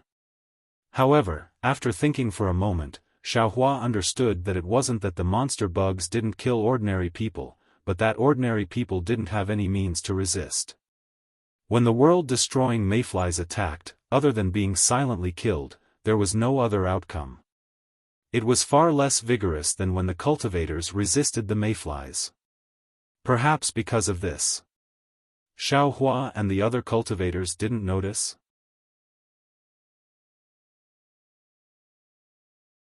Chapter 47:18. The weak are always at a disadvantage. There's nothing we can do about it. Xiaohua forced a smile. However, he suddenly thought of something and asked, "Right, you said that the Duanmu family has 3 boroughs, and this place is only the foundation of their sect. What about the 4 great families? How's the foundation of the 4 great families? How's the foundation of the 4 great families?" Princess Xia smiled bitterly and shook her head. "You can only ask Dongfang Qianghao, Shimen Jianzhong, Nangong Tian, and Baiming Chui Qing. Moreover, even Dongfang Qianghao doesn't know about the Shimen family's foundation. As for their sect, the hidden immortal continent naturally has one. My immortal palace also knows about it. However, both His Majesty and the Empress know that it's only a bluff. Their true foundation is definitely not there. Otherwise, in the Longevity Town, His Majesty was surrounded, the golden-winged Great Rock was surrounded, and the Dipankara archaic Buddha was surrounded. Why didn't they do anything? On one hand, it was Xiaohua's deterrence. On the other hand, it was the threat of Fuyu. More importantly, no one knows where the foundation of the 4 great families is. Although the military school occupied the immortal palace and became righteous, all the forces are on the surface, hanging high above the 100 schools of Confucianism. Although the 100 schools of Confucian cultivators and the 4 great clans are the subjects of the Qing clan, they are also in the dark. The forces of Confucian cultivators are really tangled and complicated. Xiaohua couldn't help but sigh. Fighting with the heavens is endless fun. Fighting with the earth is endless fun. Fighting with humans is even more so. Princess Xia said uninterestedly, "The human race sometimes prefers to fight with humans. I don't care about Confucianism anymore." Xiaohua waved his hand and said, "I'm more concerned about how to save the common people. My sect master, cultivators are also humans." Princess Xia said with Xiaohua's tone, "If you don't save these cultivators, after the cultivators are exterminated, will it be the common people's turn? As long as the cultivators don't die, the common people can be saved. Hee, that's true. My princess is still the best. Xiaohua nodded. Anyone who has the mind of a leader would know. Only you. Princess Xia rolled her eyes at Xiaohua and curled her lips. In your heart, you only care about the ordinary people who are looked down upon by others, who are like ants. And to be honest, most of them don't even know who you are. You might be a Mahayana cultivator of the Taoist League and a paragon of the human race, but you're only famous among cultivators. Of the billions of ordinary humans on the hidden immortal continent and the Western Paradise, less than 20% have heard of your name. When I was young, my family lived in a small village called Lu Town. That village wasn't big and there weren't many people in the village. I lived with my grandmother, father, mother, and 2 older brothers. At that time, my greatest wish was to eat a meal of red braised meat. As far as I knew, the furthest place was Lu Town. Not to mention who was the supreme master of the human race, I didn't even know who was the county magistrate of Lu Town. However, this didn't affect my happy life. Therefore, I don't ask the ordinary people of the 3 continents to know who I am. I also don't need them to worship me like the people of Shao Empire. They have their own lives. As long as they are happy, I am happy. I don't need them to know my name. I hope that I am the son, I am the heir, and let them live without worries. Xiaohua. Princess Xia was deeply moved. Only now did she truly understand the man she loved deeply. Only now did she truly understand her own shallowness. Only now did she truly understand the shallowness of the teachings she received in the immortal palace. She also truly understood why Xiaohua could become the Namo Great Compassionate Great Guanyin Bodhisattva, and not someone else. Xiaohua shrugged his shoulders confidently and said with a smile, "My princess, you don't need to be moved by me. I am just a child of a farmer's family. I only have these superficial pursuits." Princess Xia happily hugged Xiaohua's arm and said with a smile, "The great Tao is simple. Your superficial pursuit is also the most mysterious happiness in the world." "No way, I was just casually talking." Xiaohua said proudly, "I can't have such a high level of thinking, right?" "Of course. How can there not be?"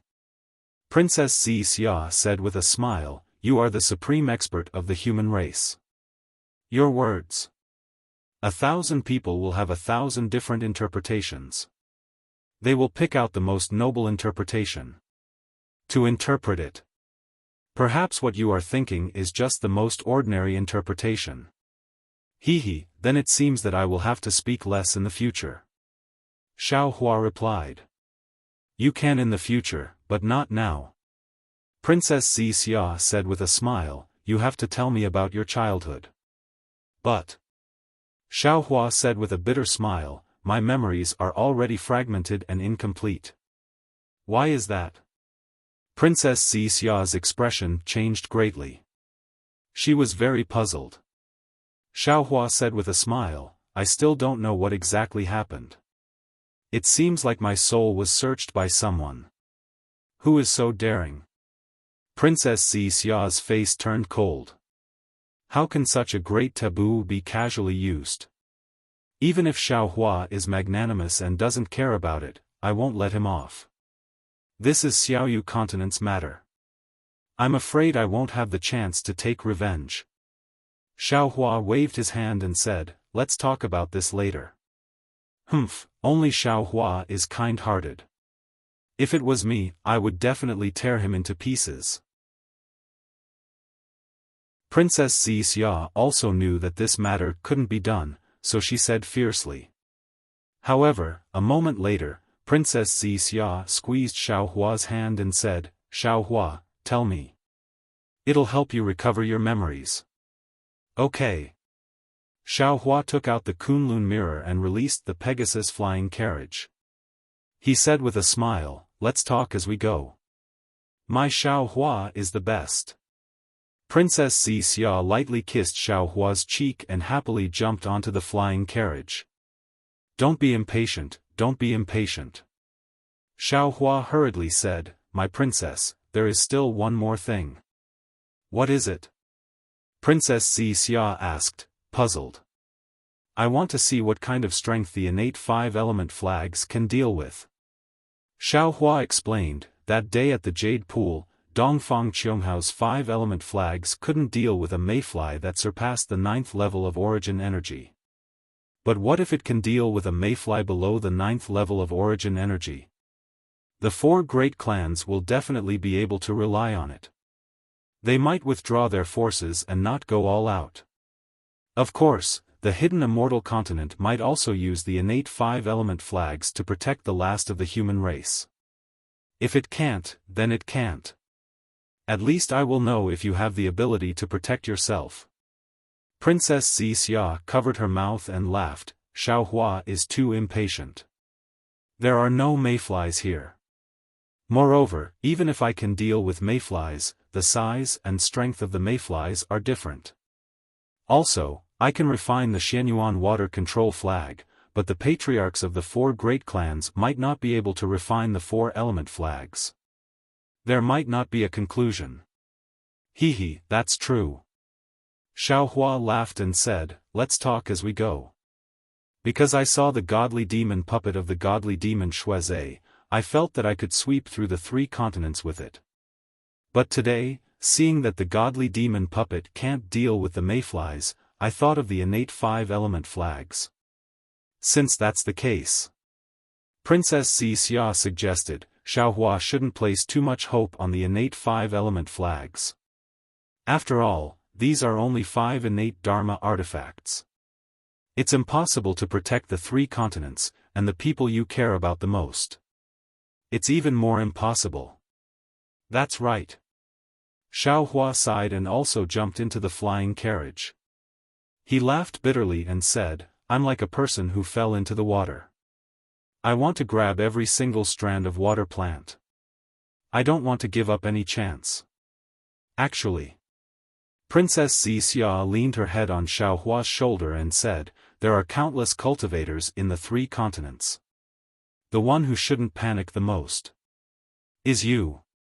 But you are more anxious than any of them. I'm just worried for nothing. Xiaohua moved his shoulder to let Princess Xia lean on him more comfortably and answered helplessly. Princess Xia liked Xiaohua's thoughtfulness. She took the initiative to pull Xiaohua's hand from her back and waist and said with a smile, tell me about your childhood stories. Okay. Xiaohua nodded. He released the netherworld origin power and absorbed the wandering souls in the hidden immortal continent into the dark side of the space. At the same time, he found fragments of his scattered memories and told Princess Xia stories from the distant past. Time always passes quickly, and happiness is always shallow. No one can stop the footsteps of time, and no one can be satisfied with their own happiness. Along the way, with Xiaohua accompanying her, there were laughter, memories, sweetness, and warmth. Princess Xia didn't want the flying carriage to reach Xiao Empire so quickly. However, there is always an end to the road. One day, Princess Xia was leaning on Xiaohua's solid shoulder and listening happily. Suddenly, she felt Xiaohua's body move slightly. Princess Xia was immediately alarmed. She hurriedly stood up and asked, what's wrong? What I'm afraid of has come. Xiaohua's eyes narrowed. His face was as calm as water as he looked ahead and said angrily. However, it was only for a moment. His eyebrows were the same again, and his face became even more strange. He asked curiously, she? Why is she here? What are you talking about? Princess Xia was puzzled. However, she didn't use her golden pupils. She knew that her cultivation was far inferior to Xiaohua's. Why are you talking about it so randomly? Who do you think she is? Xiaohua replied snappily. Naturally, she is afraid of the mayflies. Princess Xia said, if the mayflies besieged Shao Empire, it wouldn't be strange. Along the way, we also encountered many mayflies attacks. However, who is that she you mentioned in the end?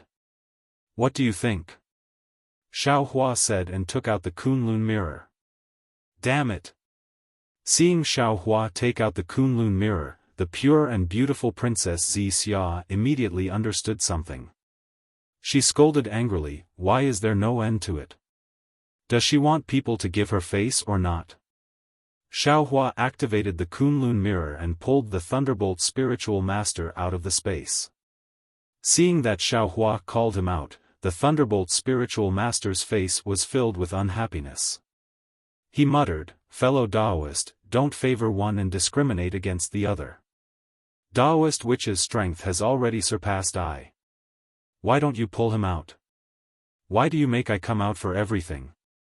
Your own matters naturally have to be dealt with by yourself. Xiao Hua snappily pointed forward and said, she has already chased you all the way to Shao Empire. Do you still want I to wipe your ass? Who dares? The Thunderbolt spiritual master immediately became arrogant. His divine sense rushed towards the distance like a wave. However, when he saw who it was, his imposing manner immediately dissipated.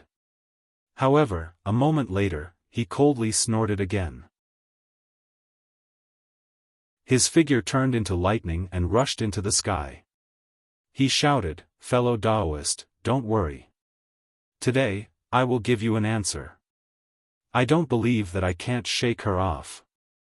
Humph. Damn it. Xiao Hua knew that the Thunderbolt spiritual master was inhumane. He hurriedly shouted, you must not take her life. If I don't kill her, how can she leave? The Thunderbolt spiritual master coldly replied. It can't be. Princess Xia was dumbfounded. She opened her mouth, wanting to say something. After all, the root of this matter was the Thunderbolt spiritual master's immoral character. However, Princess Xia was afraid of hurting the relationship between Xiao Hua and the Thunderbolt spiritual master, so she kept her mouth shut. She then hurriedly shouted, darling Xiao, quickly, don't let the Thunderbolt spiritual master take sister's life. The sky above Shao Empire was also filled with world destruction mayflies. Fortunately, these world destruction mayflies were not as big as the ones that had attacked the Duanmu family. Most of them were less than 10 zhang, and only a few were several hundred zhang or even several hundred zhang. Even so, the number of world destruction mayflies was too large. The Fortune Gate disciples guarding Shao Empire were far from enough to block all the world destruction mayflies. These disciples would fly to the east side to kill the world destruction mayflies, and when the sky was clear, they would immediately fly to the west side to defend. It was a chaotic scene. Fu Jiwen was an inner disciple appointed by Xiao Hua to guard Shao Empire. He was supposed to be in charge of dispatching the world destruction mayflies, but now, there was no one to deal with the several hundred zhang world destruction mayflies. He could only use the small heaven and earth pagoda to deal with the world destruction mayflies. The several hundred zhang world destruction mayflies had the strength of an 8th grade essence force cultivator, similar to Fu Jiwen. Moreover, the surface of the world destruction mayflies was tough, and Fu Jiwen's heaven and earth pagoda could not break through them. Every time a world destruction mayfly's stinger or hind leg slashed through the void, Fu Jiwen could only dodge or use the heavenly book's runes to block. He was already at a disadvantage. In Fu Jiwen's right hand, there was a variant true chi pellet given to him by Xiao Hua. He could kill the several hundred zhang world destruction mayflies at any time, but Fu Jiwen did not dare to do so. Because when he saw the swarm of world destruction mayflies, he had a feeling that there were more powerful world destruction mayflies hiding in the void. He could still block the 8th grade essence force world destruction mayflies, but if the 1000 zhang world destruction mayflies appeared, he would lose his medicinal pellet. That would mean that he, the Fortune Gate's disciples, and the Shao Empire's citizens would all be killed by the world destruction mayflies. Fu Jiwen's thoughts were not wrong, but his hesitation had thrown the battle into chaos. The disorder exhausted the Fortune Gate's disciples. Gradually, the world destruction mayflies broke through the Fortune Gate's disciples' defenses and landed on the ground's matured seeds and soil. Damn it! Fu Jiwen had already seen this and cursed inwardly. Just as he was about to leave the battle, swoosh sound was heard as the world destruction mayfly's stinger pierced through the void, shattering the talismans around him. Fu Jiwen was alarmed and hurriedly calmed himself down. Puff! The stinger pierced through his sleeve. Fortunately, it did not injure him. Sweat dripped down Fu Jiwen's forehead, but he did not dare to hesitate and teleported again.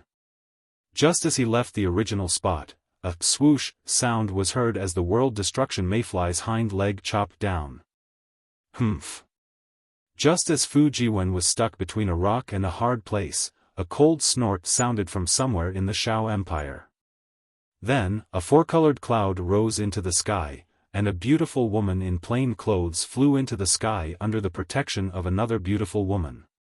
Although this woman was wearing plain clothes, it was unable to conceal her peerless elegance.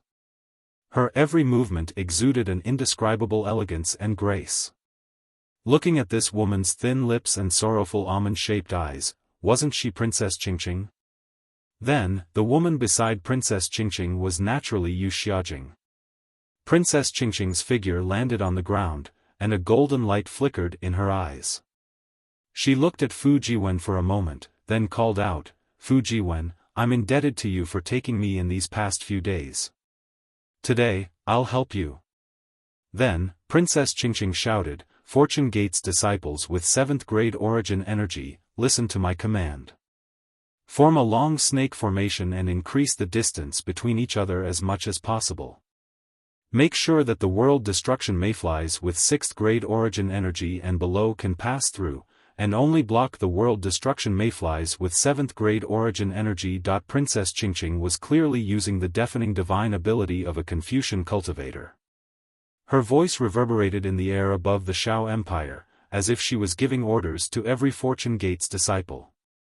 Unfortunately, Princess Qingqing was still Princess Qingqing. Although she had a noble status, none of the Fortune Gate's disciples obeyed her command. Damn it! Princess Qingqing was slightly angered, and shouted, "Fu Jiwen, if you don't want the Shao Empire's people to die in the mouths of the world destruction mayflies, then hurry up and follow my command. I know my cultivation is not as good as yours, but I know how to arrange troops. All right." Fu Jiwen thought for a moment as he dodged the world destruction mayflies. He gritted his teeth and said, "Disciples, listen to Princess Qingqing's command." Yes. Receiving the order, the Fortune Gate's disciples with 7th grade origin energy quickly formed a long snake formation, increasing the distance between them and the world destruction mayflies. This is a good disciple of the Lightning Gate. Princess Qingqing's eyes narrowed into slits as she smiled. She hurriedly ordered, "Disciples with 7th grade origin energy will form the first layer of defense. The rest of the disciples with 6th grade origin energy will form the second layer of defense. 20 li away from the first layer, 2 or 3 people will block the first layer of defense. The second layer of defense will only block the world destruction mayflies with 5th grade origin energy and will not be affected. Those with 5th grade origin energy will form the third layer of defense, and it will be the same as the first 2 layers." Princess Qingqing explained the formation in a few words, and the Fortune Gate's disciples obeyed. They formed a 5-layered defensive formation, blocking all the world destruction mayflies in the air. What was special was that the entire formation was orderly, and there was no longer any panic like before.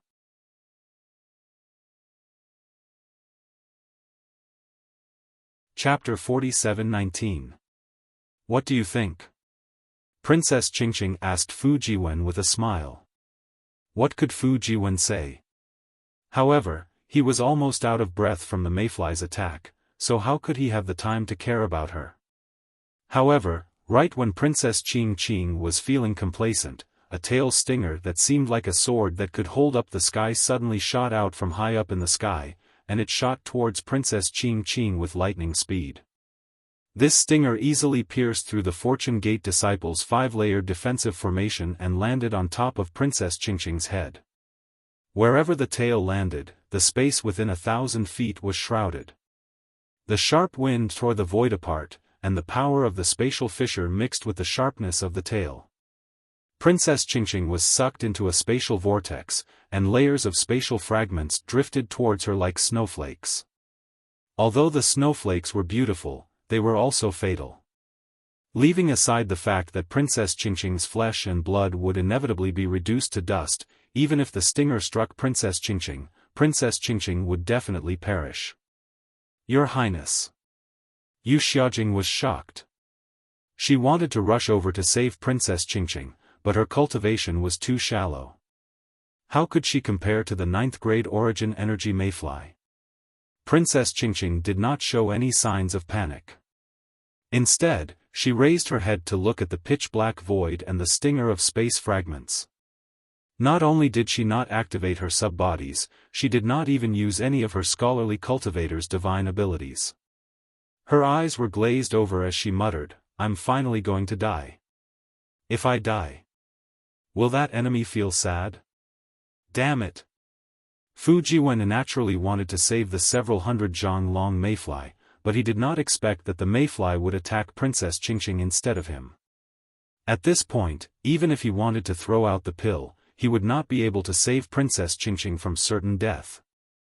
However, at this moment, a thunderous rumble resounded in the sky. It was as if a huge horned dragon had appeared in the sky and struck the void. The void was torn apart by the lightning, and a several hundred zhang long mayfly appeared. The lightning was like a miraculous elixir, enlarging the mayfly's body in an instant. The stinger on the mayfly's tail swelled at the same time. Layers of grayish-white mist emerged from the gaps between the rust spots on the mayfly's body and quickly spread throughout its entire body. After obtaining the power of lightning, Fu naturally didn't have the time to care about a tiny ant like Princess Qing Qing. Instead, he focused all of his attention on devouring the lightning essence. Rumble. 2 hands of lightning, each over 100 feet in size, flew through the air. One of them struck Fu Yu while the other clenched its fist in mid-air. Not only did it shatter the spatial rift, but it also grabbed Princess Qing Qing. Seeing such a crude action in the familiar aura of thunder, Princess Qingqing's heart couldn't help but wet. She gritted her teeth and didn't let her tears fall. She even used her hands to hit the lightning hand that was grabbing her body. Unfortunately, the lightning hand was as hard and emotionless as the lightning sage's heart. No matter how hard Princess Qingqing tried, she couldn't shake it. Boom! After several bolts of lightning, the mayfly, which was only at the lower 9th grade of essence energy, exploded from the force of the lightning as expected. Kill. At the same time, high in the sky above the Shao country, countless Fortune Gate's disciples rushed out in groups. Since the mayflies dared to attack the Shao country, how could Shao Hua allow them to live? As for Princess Qingqing, the light in front of her flickered and she was already outside the area where the mayflies were killed. After the lightning hand disappeared, the lightning sage's ashen face appeared in front of her. You. Princess Qingqing only managed to say one word before she couldn't say anything else. The grievances that she had been suppressing turned into hot tears that flowed down her cheeks. Tears might be able to move Shao Hua, but in the lightning sage's eyes, they were merely tears. They were meaningless. He coldly asked, "Why did you come here instead of staying in the immortal palace and being your princess?"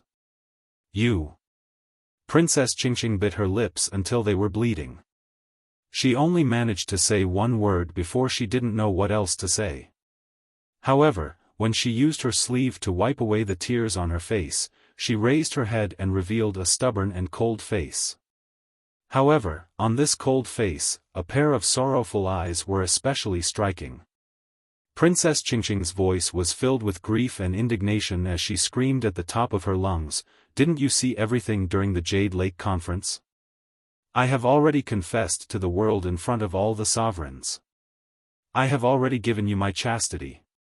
How can I still have the face to stay in the immortal palace? How can I dare to stay in the immortal palace? After the Jade Lake Conference, I lost the title of princess. If it wasn't for mother secretly letting me go, I'm afraid I wouldn't even be able to come to the Shao country. I would have already been sentenced to death by His Majesty." "Chastity? What is chastity?" the lightning sage asked indifferently. "You." Princess Qingqing only managed to say one word. She was so angry that she couldn't say anything else. How could she say that her chastity had been humiliated in front of a man? She gritted her teeth and continued, "Princess Xia merely lost half of her heart and was suppressed by His Majesty in the Longevity Town for several hundred years. Now, I've lost the chastity that Confucian cultivators value the most. I've lost the face of the immortal palace. If I don't escape, the only thing left for me is death. If you want to die, so be it. What does it have to do with I?" The lightning sage's expression remained unchanged. Princess Qingqing's heart instantly turned cold. She really didn't understand. With such a beautiful appearance, she had to lower herself to beg this person. Although she didn't say it out loud, but did he not understand? Could it be that he was so heartless? "I do want to die." Princess Qingqing gritted her teeth and said, "But even if I die, I want to die in front of you. I want to tell you that I'm dying for you.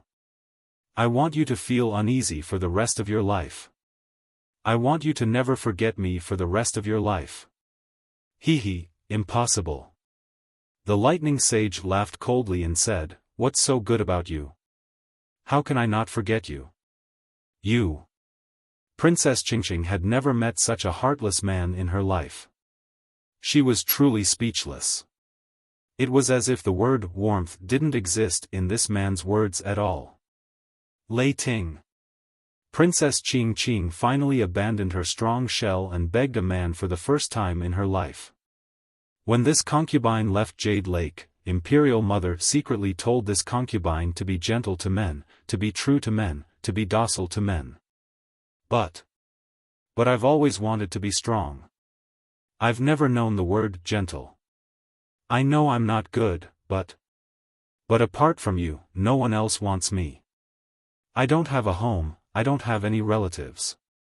If you don't want me, then I can only die. Lightning, I'm begging you.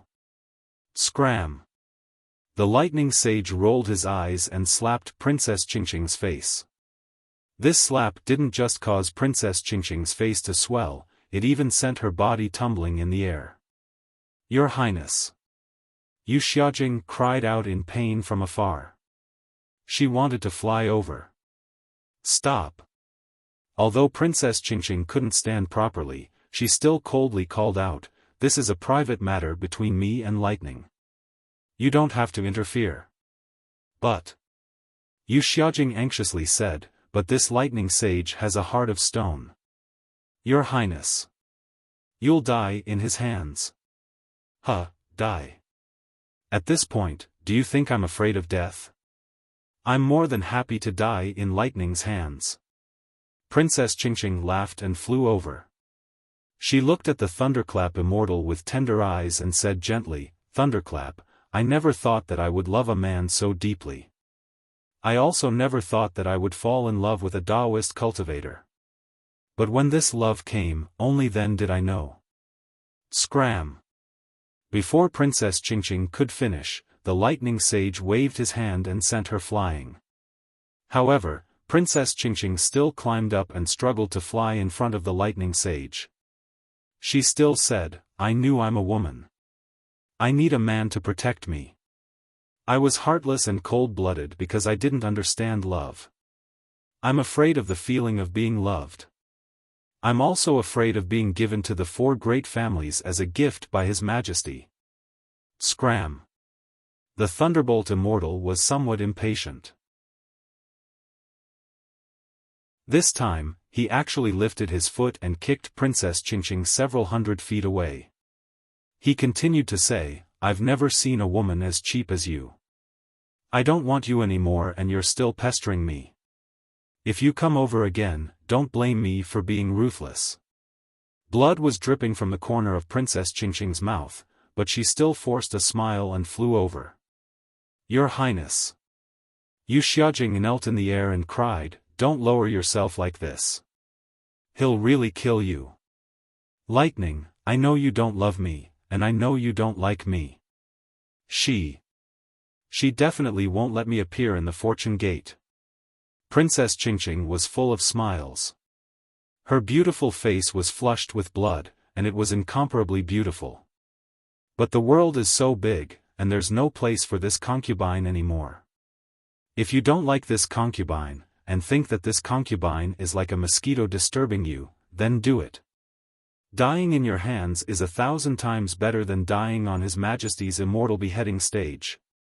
I beg you, do it. I don't want to live in this heartless world anymore. Hee hee.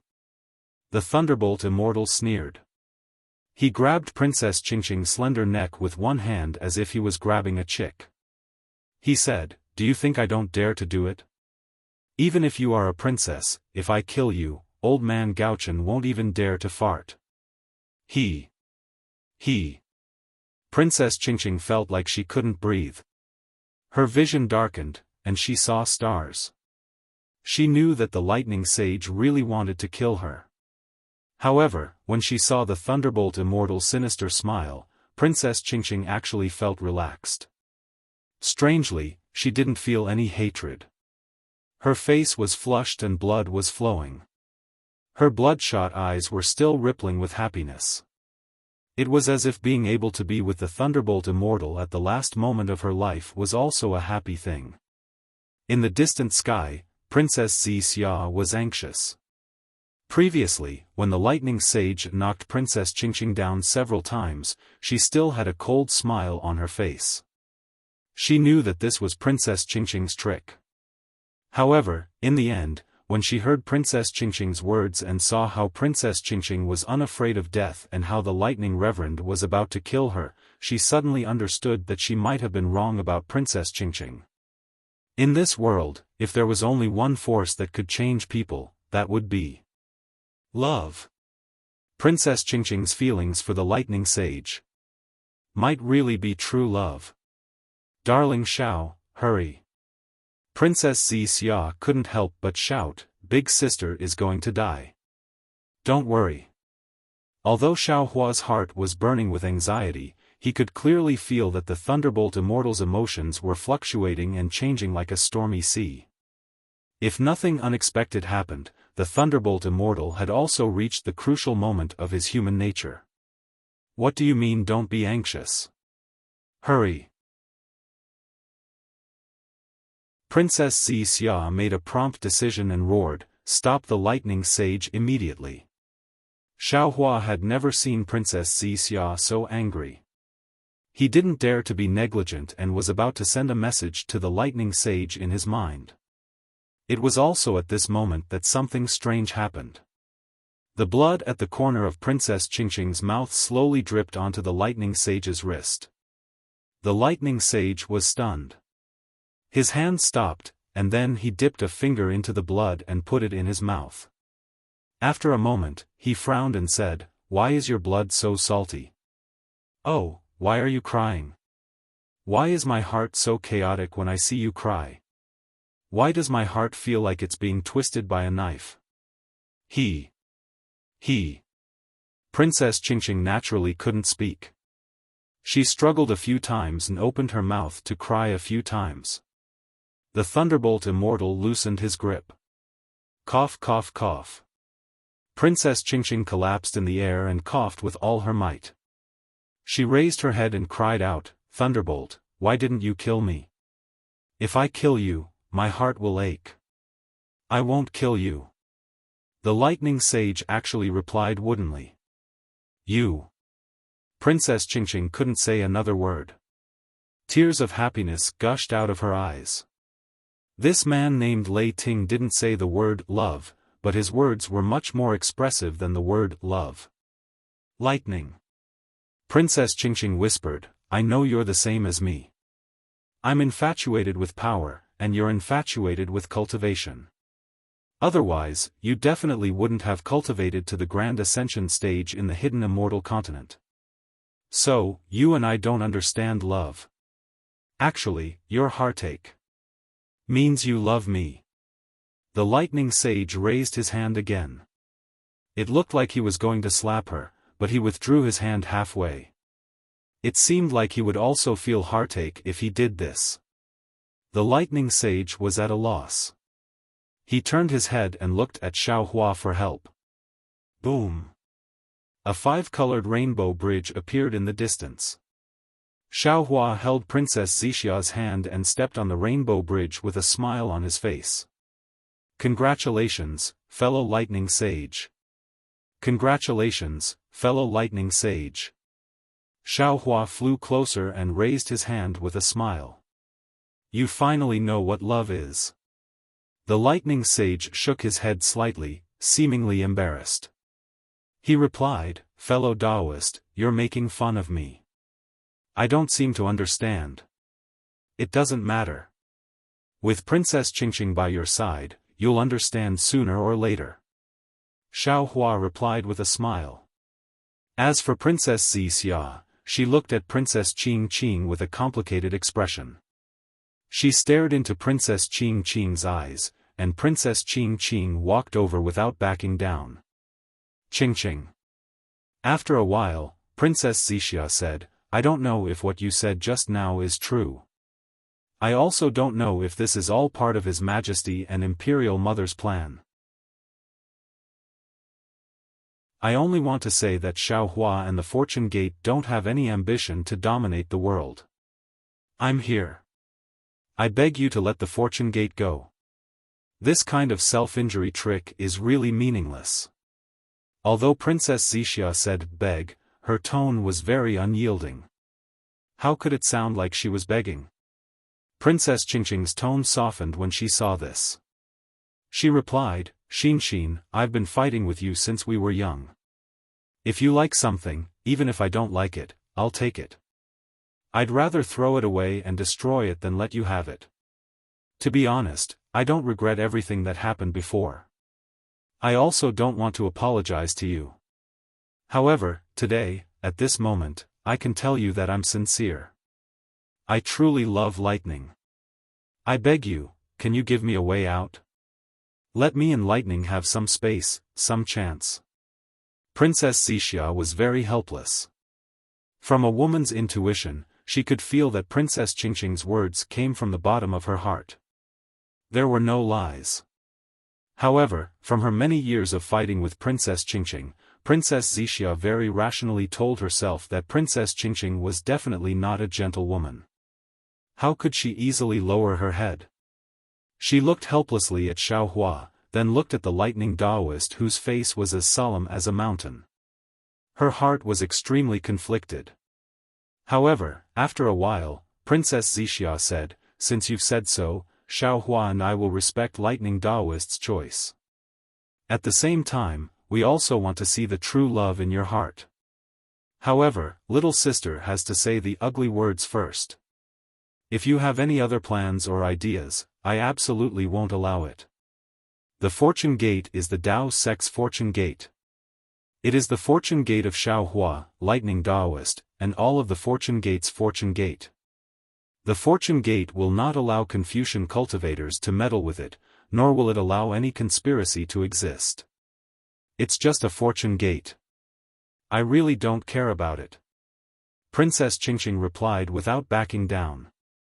If Lightning Taoist wasn't here, I wouldn't even bother to set foot here. Moreover, you can rest assured that I only want to stay by Lightning Taoist's side. Even if you want me to interfere with the Fortune Gate's matters, I won't care. I hope everything you've said is true. Princess Wuxia warned meaningfully. Otherwise, when the time comes, you will definitely regret it. Don't worry, Princess Xixia. I've already done many things that I regret. At this point, I absolutely won't regret it. Princess Qingqing said as she quietly flew closer to the lightning Taoist. The lightning Taoist impatiently said, "Don't come so close, I'm not used to it." Fellow Taoists who like this book, please go to Qidian to subscribe to support.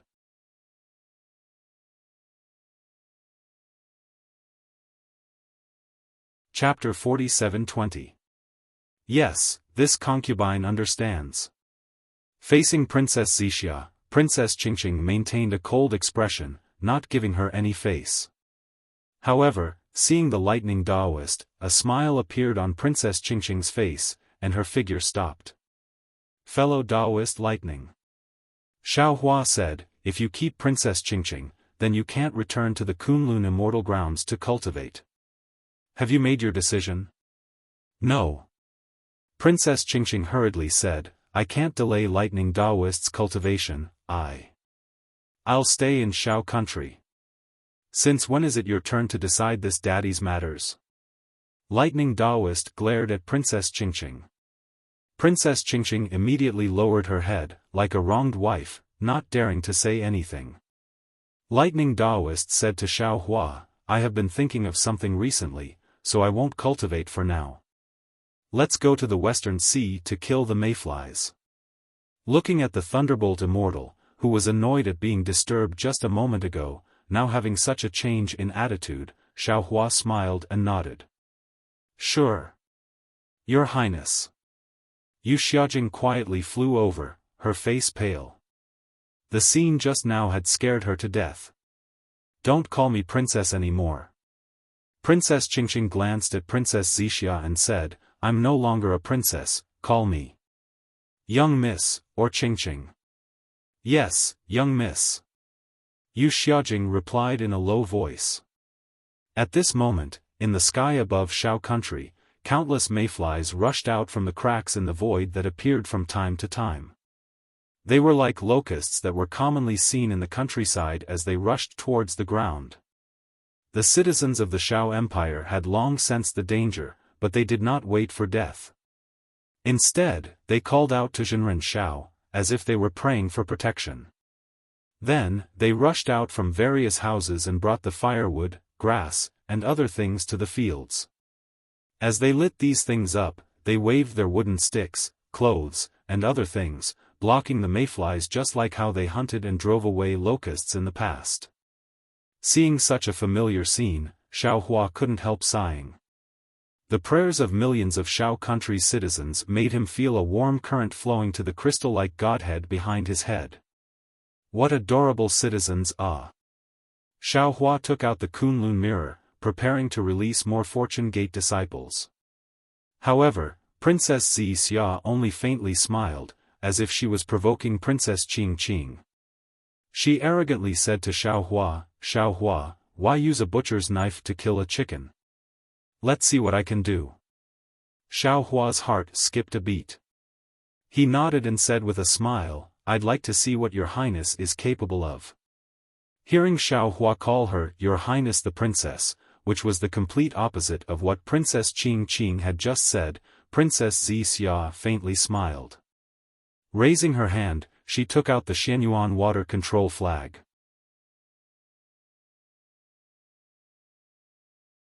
Good. Seeing Princess Xixia's intelligence, Xiaofan couldn't help but clap his hands and say, "People often say that running water never rots, and it seems to be true." Hearing Xiaohua's praise, Princess Xixia somewhat proudly glanced at Qingqing. However, Qingqing's heart wasn't on Princess Xixia's side at all. Instead, she lowered her head and stole glances at the Thunderbolt Immortal, as if he was the only person in her world. Could it be? I was really wrong?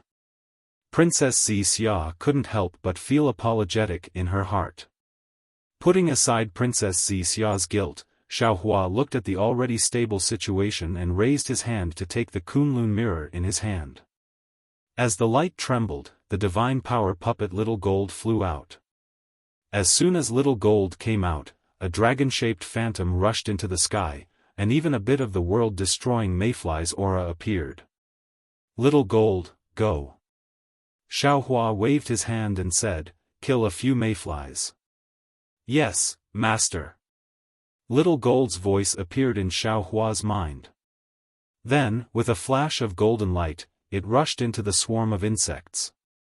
Little Gold was like a wolf in a flock of sheep.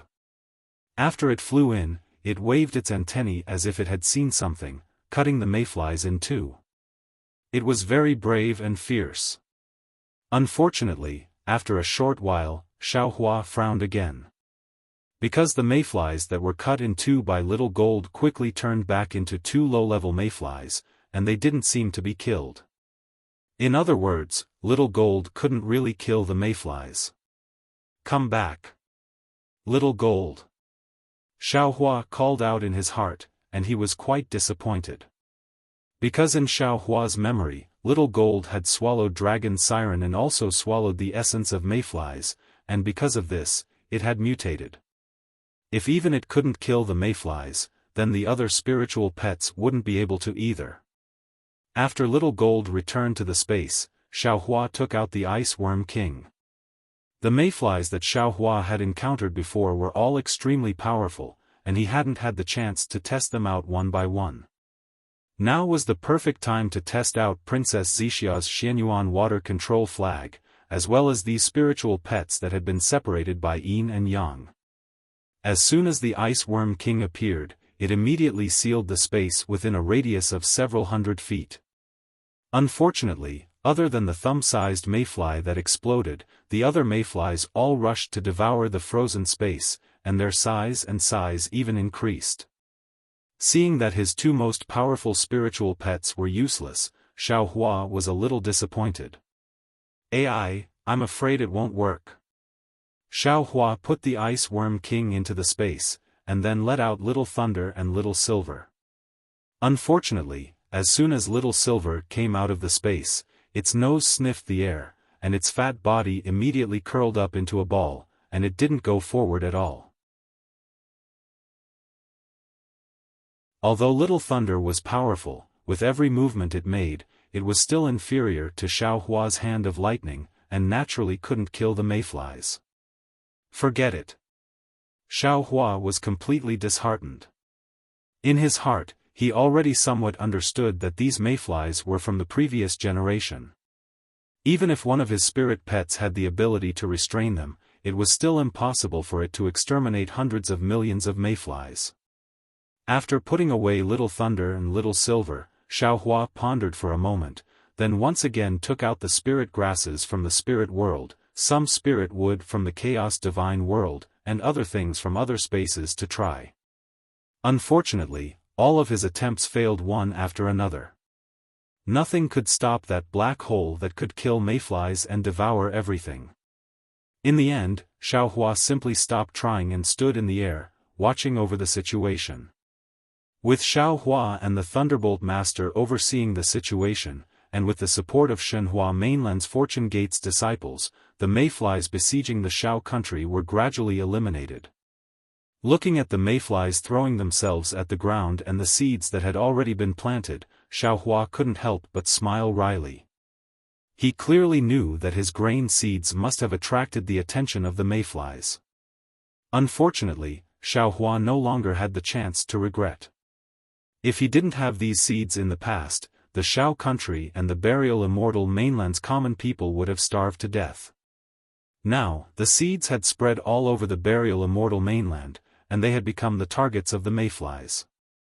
Several days later, the mayflies were finally exterminated.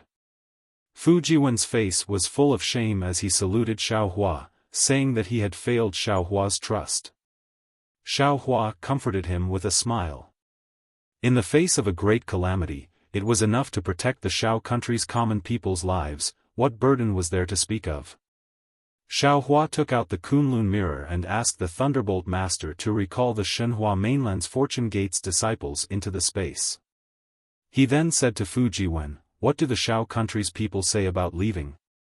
At the mention of this matter, Fu Jiwen answered with a wry smile, "Master, people often say that it's hard to leave one's homeland, and it's true. This disciple has already sent many people to spread the benefits of the Kunlun paradise, but most of them feel that the Shao country is the paradise of the burial immortal mainland, and are unwilling to leave. Moreover, this disciple has also told them how powerful the strange insects are, but they believe that with Master's protection, they will definitely be able to exterminate the strange insects. A blind trust. Xiaohua suddenly felt the burden on his shoulders become heavier, and he sighed. Xiaohua, this matter is your fault. Qingqing suddenly said from afar. Shut up. Before she could finish, the Thunderbolt Master angrily said, I didn't ask you to speak. Xiaohua was stunned, and asked curiously, what did I do wrong? Qingqing looked at the Thunderbolt Master, not daring to speak. Speak. The Thunderbolt Master simply spat out a word. Yes. Qingqing hurriedly said, the Shao country is named after your surname, and these people are also your people. You didn't explain the situation clearly to them, but let your disciple. What is this? This kind of matter of showing one's face and winning over people's hearts, anyone would run to the front, even His Majesty the Immortal Emperor would not be an exception. You, on the other hand, only let your disciple do it. Whether or not your disciple was sent by you, whether or not he used your name, those people will know. They only know your name devoutly. Moreover, what is the Kunlun paradise? It is useless to just talk about it, these vulgar people will not understand. You have to take out the real situation of the Kunlun paradise for them to see, even if it is an illusion. You are right. Xiaohua nodded, this Xiao has learned. What are you talking about? Princess Xia said unhappily, what do you know? Darling Xiao first went to the Jade Pool gathering, then went to Dragon Island, Great Sage Hall and Leying Temple. For the sake of the life and death of the billions of people in the 3 continents, how could he have time to come to the Shao country? Of course I don't know what Taoist Shao is talking about these days. When Qingqing heard that Xiaohua actually went back and forth to several holy lands, her heart was also shocked, and her respect for him gradually grew. However, she still insisted, I am just talking about the facts. Qingqing's temper was like this. She could lower her proud head for a man, for an unprecedented love, and give up her noble life, but she could not suddenly change. Princess Xia naturally understood. Although her tolerance was not as broad as Xiaohua's, seeing that she did not refute, it seemed like she was trying to be tolerant. Xiaohua waited for a while, and when he saw that Lightning Taoist had accepted the Fortune Gate's disciples, he was about to ask for the Kunlun mirror when he saw Prince Lan, Li Xiang, and Xiongyi flying over to greet him. Xiaohua looked at the 3 people coming over, then glanced at Fu Jiwen. Fu Jiwen shook his head slightly, then nodded indifferently, making Xiaohua a little confused. However, he did not have time to ask, as Prince Lan and the others had already flown over. After greeting, the 3 of them apologized, saying that they were not good at ruling the country. Xiaohua frowned, and helped the 3 of them up, saying, when did the 3 of you become so unscrupulous? Master has never blamed the 3 of you, so why do you blame yourselves? Princess Qingqing has already said that this matter is Master's fault. Master did not pay enough attention to the Shao Empire. When Lightning Taoist returns, Master will personally persuade him. Yes, disciple knows his mistake. The 3 of them looked relaxed, and stood at the side, waiting for Xiaohua to make a move. But a moment later, Prince Lan seemed to have thought of something, and slapped his forehead, then flew out in a hurry. He took out a jade eye and handed it to Xiaohua, saying, Master, this is from Taoist Qing Su. He said that the Grand Mist Ancestor has something to tell Master. There is a restriction on this jade eye, so disciple cannot see it, so disciple does not know what it is. Disciple had almost forgotten about it these few days because of the strange insects. Please forgive Master. Xiaohua's heart tightened, but the expression on his face did not change. He nodded and received the jade eye. When he raised his hand and tapped on the jade eye, a burst of light flashed, and the restriction placed on the jade eye by the Grand Mist Ancestor was broken. After Xiaofan placed the jade eye on his forehead and used his divine sense to examine it for a moment, he squeezed out a smile and nodded towards Prince Lan as he said, "Master understands. Your jade eye has really solved a big problem in Master's heart. Being able to do something for Master is disciple's responsibility." A smile appeared on Prince Lan's face. It was a very happy smile. It seemed that helping Xiaofan was his top priority. Princess Wuxia naturally did not know about Prince Lan's matter. She was worried that the Grand Mist Ancestor had some kind of scheme, so she asked in a low voice, "Darling Xiao, the Grand Mist Ancestor. What did he say in the jade eye? He is a very shrewd person, you. You must be careful Hee, just take a look." Xiaofan chuckled and was about to pass the jade eye to Princess Wuxia. However, Xiaofan hesitated for a moment. After pondering for a moment, he put away the jade eyes and smiled. It seems like this Xiao is not the only one who is obsessed with the world-exterminating ephemera. As a member of the Dao Gate, the Grand Mist Ancestor is also obsessed with this matter. He has found a way to get rid of the strange insects and has invited this Xiao to discuss it with him. If there is anything, we can discuss it at the Fortune Gate. Why do we have to go to the Sky-Bearing Palace? Princess Wuxia frowned. She did not understand why Xiaofan kept the jade eye and did not want to show it to her. Xiaofan smiled and answered, "I feel that human nature is kind. Even if we scheme and quarrel over trivial matters, we should focus on the important matter. However, in the face of this calamity, the human race must prioritize the overall situation and eliminate the world destruction mayflies. Thus, I choose to believe in fellow Taoist primordial chaos and that he has the humanity of a human." As he spoke, he looked at His Highness Lan and praised, "Your Highness Lan, you've done well. If Master and the Grand Mist Ancestor succeed, you will take the most credit. Disciple does not dare to take credit." Prince Lan hurriedly bowed and said, "Disciple was merely passing on the message." In fact, Taoist Qing Su wanted to pass the jade eye to Senior Brother Fu, but Senior Brother Fu happened to be away, so he passed it to Disciple. "It doesn't matter who it is." Xiaofan smiled and said, "Eliminating the world-destroying ephemera is the most important thing." As he spoke, the lightning Taoist had already returned. Xiaofan took the Kunlun mirror and flew into the sky above the Xiao country. He then raised his hand and slapped the top of his head. Boom! Several bolts of lightning shot into the sky, covering the sky within 1,000 li. The Xiao country's citizens had just escaped from the strange insect's attack and were still in a state of shock. Seeing the lightning in the sky again, they trembled with fear. However, when they saw the thunderstorm, which was like a horned dragon, slowly transform into Xiaohua's figure, the crowd of people couldn't help but burst into tears. One after another, they kneeled on the ground and called out, "Taoist Xiao, Taoist Xiao. My people." Xiaohua's voice is like thunder rumbling in the sky. "I am Taoist Master Xiao.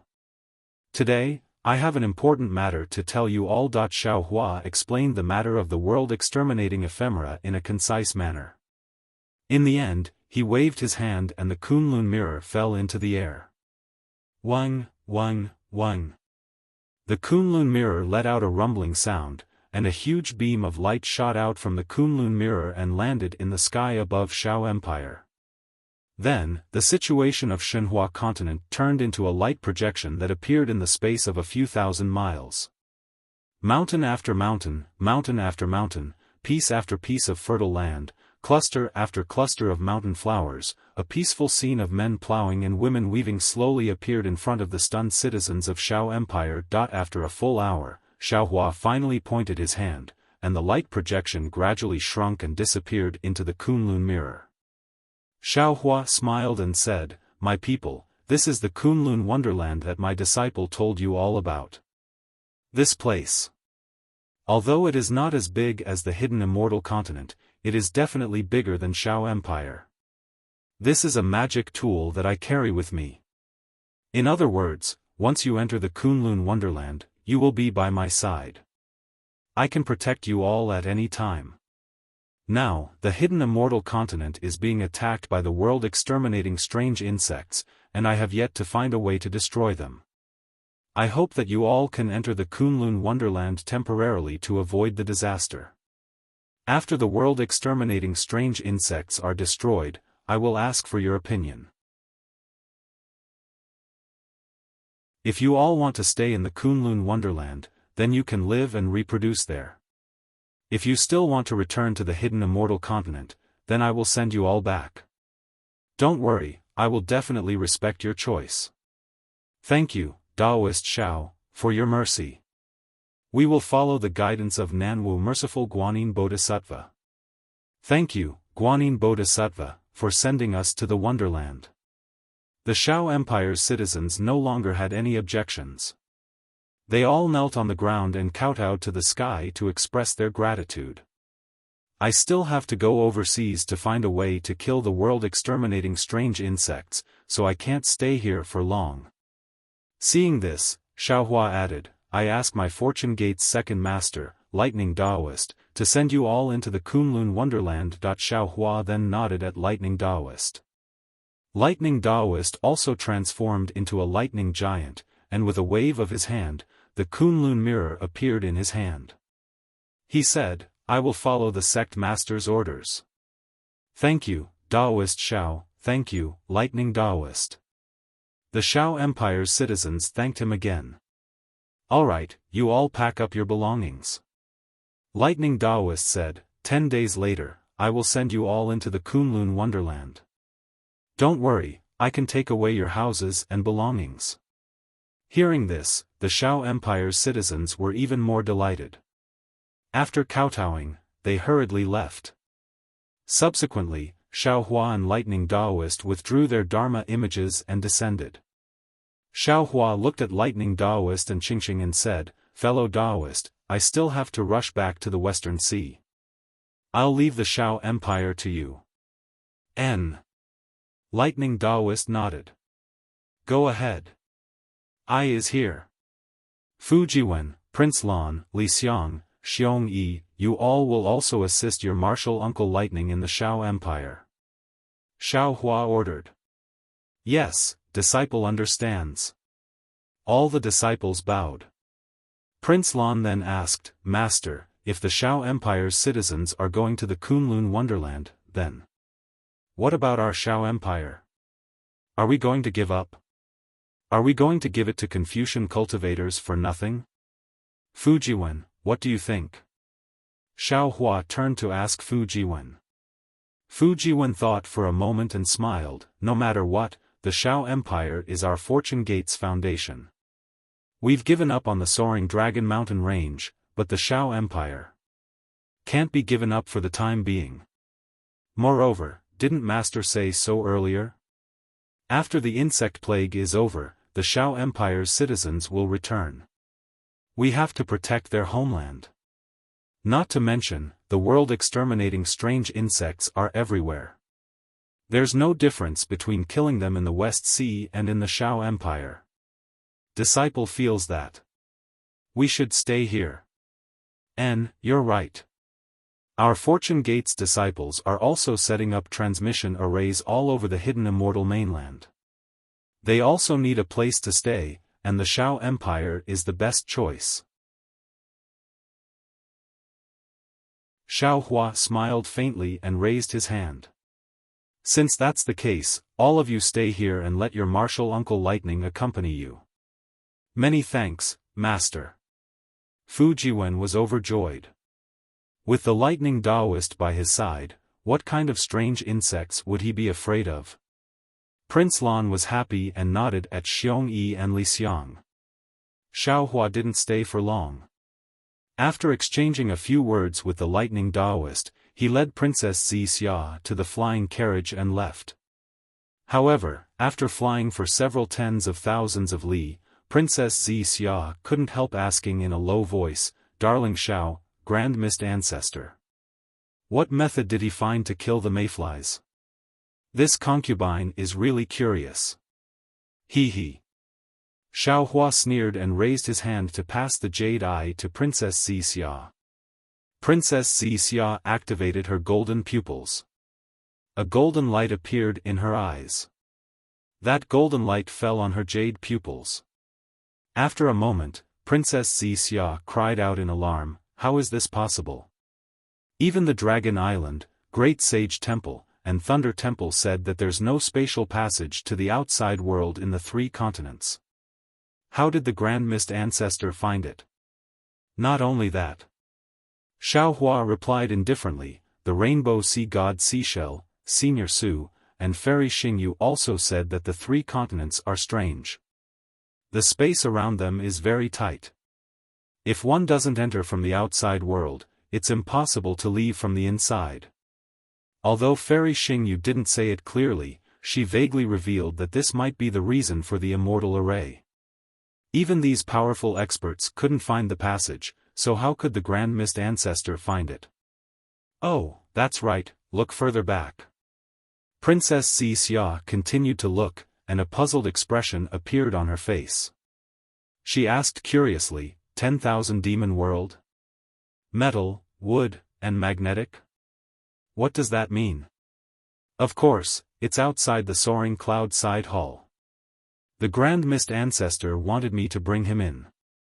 Xiao Hua explained, "I raised a condition, and one of them was for him to give me the 5 elements magnetic. Of course, that was just a joke, and he remembered it in his heart. So he used the metal and wood magnetic as bait, saying that the 10,000 Demon World has it. Moreover, he knows the spatial passage from the 3 continents to the 10,000 Demon World. He lured me into his trap." "Oh? Then you in the Xiao country." Princess Xia's thoughts were quite meticulous, and she immediately thought of Xiao Hua's strange behavior. Xiao Hua's face turned cold, and he said, "Of course I don't want to see the Grand Mist Ancestor scheming against me when the 3 continents are in danger. I'd rather believe that he does know some ancient secrets, and that this secret spatial passage does exist. I'm even willing to believe that the Grand Mist Ancestor said that the 10,000 Demon World's metal and wood magnetic is real. Therefore, I'm willing to take this risk for this belief. Moreover, there's another secret. My fortune gate is not a paradise," that disciple named Prince Lan. After Xiao Hua finished talking about Prince Lan's attack on Changyu, Princess Xia's eyes narrowed, and she nodded, "Darling Xiao, you're casting a long line to catch a big fish, ah. But, at this point, this big fish has no special value, why don't you pull in the net?" "Yes, I'm just about to pull in the net." Xiao Hua laughed, "But there are many ways to pull in the net. If the Grand Mist Ancestor really wants to join hands to kill Fu Yu, and this spatial passage is real, I'll let Prince Lan commit suicide, leaving him a good reputation. If the Grand Mist Ancestor hands over the disciples who attacked Changyu, I can reluctantly let bygones be bygones.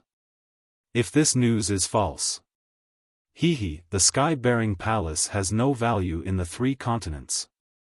Although I don't want to create a rift between the sects, I can't hold back since they're already forcing me. But, you're risking your life, it's not appropriate," Princess Xia said worriedly. "But, compared to the lives of the sky-bearing palace's disciples, this risk is worth it." Xiao Hua laughed, "Moreover, don't you understand my strength? How can I fall into the Grand Mist Ancestor's trap? Your strength is not bad, I know this. But the Grand Mist Ancestor's schemes are too deep, I'm afraid you're not his opponent." Xiao Hua chuckled, "I still have the Kunlun mirror. Even if there are 3 Grand Mist Ancestors hiding inside, they won't be a match for me." Then why did you give the Kunlun mirror to the lightning Taoist, Princess Xia became anxious when she heard Xiao Hua's words, and shouted, "Quick, stop the Pegasus, go gather the Xiao Empire's people, these 10 days won't make much difference. Seeing that Princess Xia was worried, Xiaohua laughed. Xiao Empire is a test for Prince Lan, this Kunlun mirror might be a test for the Lightning Daoist and Princess Qing.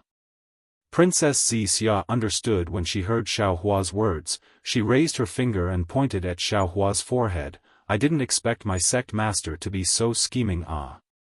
But your scheming is wasted. If my sister can't even resist this little temptation, how could she have fought with me for so long in the Immortal Palace? The past is the past, the present is the present. Xiaohua laughed. She had everything before, naturally she wouldn't care about this temptation. But now, she has nothing, maybe she'll swallow this little temptation. Impossible. Princess Xia shook her head. I feel that this time, my sister has really fallen in love. Damn, this lightning Daoist is so unromantic. How did my sister fall in love with him? Hearing Princess Xia say, damn, Xiaohua was dumbstruck, and Princess Xia came to her senses, her cheeks flushed red, and she glared at Xiaohua fiercely. Love is so inexplicable. Xiaohua shrugged with a helpless look, and said, I think you know it too. Hee hee. Princess Xia rolled her eyes, and a crafty smile appeared on her face. I've already heard the story of Lu Town and Guozhuang House, and I've also helped Xiaohua recover a lot of his memories. I wonder if Xiaohua can tell me about the matters of Xiaoyu continent now? This time, Xiaohua won't lose his memories, right? Xiaohua nodded, and said seriously, I'll let you know about these things sooner or later, and I also want you to tell me about your life in the Immortal Palace. But now that the world-exterminating mayfly is so powerful, and your strength is limited, I want to take advantage of the time now to tell you about the 5-cheese unification technique. Okay. Princess Xia was overjoyed when she heard this, and said, Xiaohua, the 5-cheese unification technique you gave me is really profound, and I've already comprehended enough in these hundreds of years, but every time I take a step forward, I find that there are still many things I don't understand. Previously, when the Master of the Scholar Palace was here, I wanted to ask him to explain it to me, but then too many things happened, and I didn't have time. You and the Master of the Scholar Palace are good friends, and this 5-cheese unification technique was also given to him by you, so he will definitely explain it to you in detail. Xiaohua's plan succeeded, and he released his divine sense to look into the distance, then raised his hand and said, Let's go, let the Pegasus flying carriage land on the mountain in front, and I will explain the 5-cheese unification technique to you while we wait for the Lightning Immortal to arrive. Seeing Xiaohua release his divine sense, Princess Xia slightly curled her lips, as if she already knew what Xiaohua was thinking. Xiaohua waited for dozens of days, and seeing that Xiaohua was a bit anxious, Princess Xia said in a low voice, Let's stop here for now, Xiaohua, go to Xiao country to take a look, and don't let any accidents happen. Hee hee, there's no need. Just as Xiaohua was about to reply, his brows relaxed, and he said with a smile, the Lightning Immortal is already here. Sure enough, not long after, the Lightning Immortal's figure appeared in mid-air. What was special was that when the Lightning Immortal just appeared, he actually involuntarily glanced behind him, as if he was afraid of being discovered. Fellow Daoist. Xiaohua asked curiously, is someone chasing you? Damn it, no one is chasing me. The Lightning Immortal muttered, isn't it that Qing? She keeps an eye on I every day, as if I will run away. Today, I finally managed to get her to go, and only then did I manage to escape. It can't be. Xiaohua said in surprise, Qing's strength is only around the 6th grade of essence energy, right? Isn't it easy for you to avoid her? That. The Lightning Immortal was embarrassed to speak again. Princess Xia curled her lips and said, you don't have to worry. She definitely won't follow you, and she definitely won't ask you about the Kunlun mirror in the future. She knows that you want to return the Kunlun mirror, so she took the initiative to avoid you. That's not true. The Lightning Immortal argued forcefully. The main thing is that it is too troublesome to collect the citizens of Shao Empire, which is why it took so much time. Kiki. Xiao Hua did not say any more. He took over the Kunlun mirror and said with a smile, "Fellow Daoist, did you collect all the citizens of Shao Empire?" "About 80%. The Lightning Immortal shook his head and said, "I heard from Fujiwen that the remaining 20%, no matter how you persuade them, they are not willing to enter the Kunlun Immortal realm. I will be in charge of collecting them. As for the rest, you should ask Fujiwen." "All right." Xiao Hua kept the Kunlun mirror and said, "Fellow Daoist, when you return, tell Fujiwen that this is Ai's order. Tell him to prepare to reel in the net, and wait for Ai's order to come, and let him catch them all in one fell swoop." "No problem." After hearing Xiao Hua's words, the Lightning Immortal urged, "Fellow Daoist, if there is nothing else, I will take my leave first." He. Seeing the Lightning Immortal acting like a thief, how is this the bearing of a Taoism's Mahayana? Xiao Hua helplessly laughed a few times and said, "There is nothing else, you should quickly return. Farewell." The Lightning Immortal raised his hand to bid farewell and hurriedly left. Princess Wuxia at the side was also shocked. She also looked at Xiao Hua in disbelief and asked curiously, "Darling Xiao, this Lightning Immortal. Is he?" I'm afraid so." Xiao Hua said with a smile, "However, this is his matter. You and I should just watch from the sidelines. We can only leave it to fate." Princess Wuxia knew that she could no longer stop Princess Qingqing.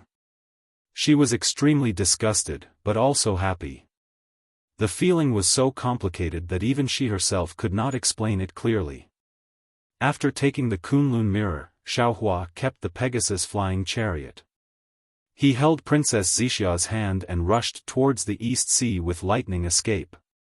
Within the East Sea Dragon Palace, whether it was the dragon race or the oceanic race, they all moved their bodies and quickly traversed through the serene blue crystal-like seawater. Some even impatiently teleported, looking busy and nervous. However, at the core of the Dragon Palace, inside the main hall that flickered with treasure light, it was quiet again. There were more than 100 dragon generals wearing dragon armor and holding dragon weapons. They surrounded the main hall so tightly that not even a drop of water could trickle through. Waves of chaotic water rippled from all directions, but they were immediately annihilated by the dragon generals with a wave of their hands. Not to mention that the noise could not reach the main hall at all. Boom! A loud rumble sounded from several hundred zhang away from the main hall. The nearby dragon generals were all startled. They involuntarily raised the dragon weapons in their hands, wanting to surround the main hall. However, when they saw a huge water halo appear amidst the rumble, and then a tricolored halo spread out one after another. A dragon general wearing dragon armor hurriedly flew out from the halo. The dragon generals had a look of realization on their faces. Most of them flew back, leaving only one dragon general at the front to block him. Reporting to the great general. The dragon general flew out of the halo and hurriedly shook his dragon head. In his dragon claws was a dragon shell. He reported, "There is a message from the West Sea Dragon Palace." As he spoke, the dragon general handed the dragon shell over. The great general took the dragon shell and nodded without looking at it. He said, "Thank you for your hard work." "Thank you for your hard work, great general." The dragon general said politely. He turned around and flew back into the halo. His dragon body faded for a moment. The great general turned around and was about to fly back to the main hall. A dragon general beside him smiled bitterly and said, "Great general, why is it the West Sea again? How can it not be the West Sea?" The great general replied helplessly, "The West Sea today is no longer the West Sea of the past." After saying that, the great general did not dare to delay. He urged his dragon body to enter the main hall. However, at this moment, boom! There was another sound of water. Not far from the halo that just appeared, another tricolored halo appeared. The palace guard Grand General stopped, but his dragon body didn't move. The dragon general who just spoke swayed his dragon body and blocked the light ring. Another dragon general hurriedly flew out from the light ring. As soon as he saw this dragon general, he looked up at the palace guard Grand General and shouted, "Palace guard Grand General, urgent report from the West Sea. Bring it over." The great general was too lazy to move. After he gave the order, the dragon general waved his dragon claw, and the long bay in his hand flew into the great general's dragon claw at lightning speed. Then, the dragon general hurriedly returned. Damn the fortune gate! The great general looked at the two dragon shells in the dragon claws and cursed under his breath. Just as he was about to enter the main hall. Fellow Taoists who like this book, please subscribe to it at Chidian. Give it a recommendation vote, collect it, tip it, and thank you for all your support.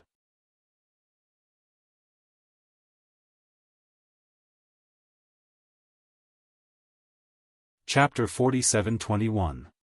Boom!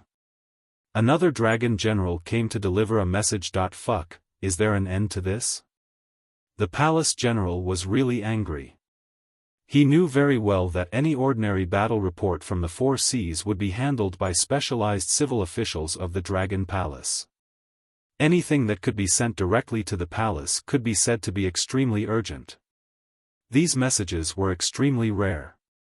Ever since the Fortune Gates Jianghong had taken over the West Sea Dragon Palace, the East Sea Dragon Palace's Crown Prince Ao Xiang had been sending urgent messages one after another. However, it was rare to see so many of them today. Reporting to the great general. The moment the dragon general appeared, he immediately reported.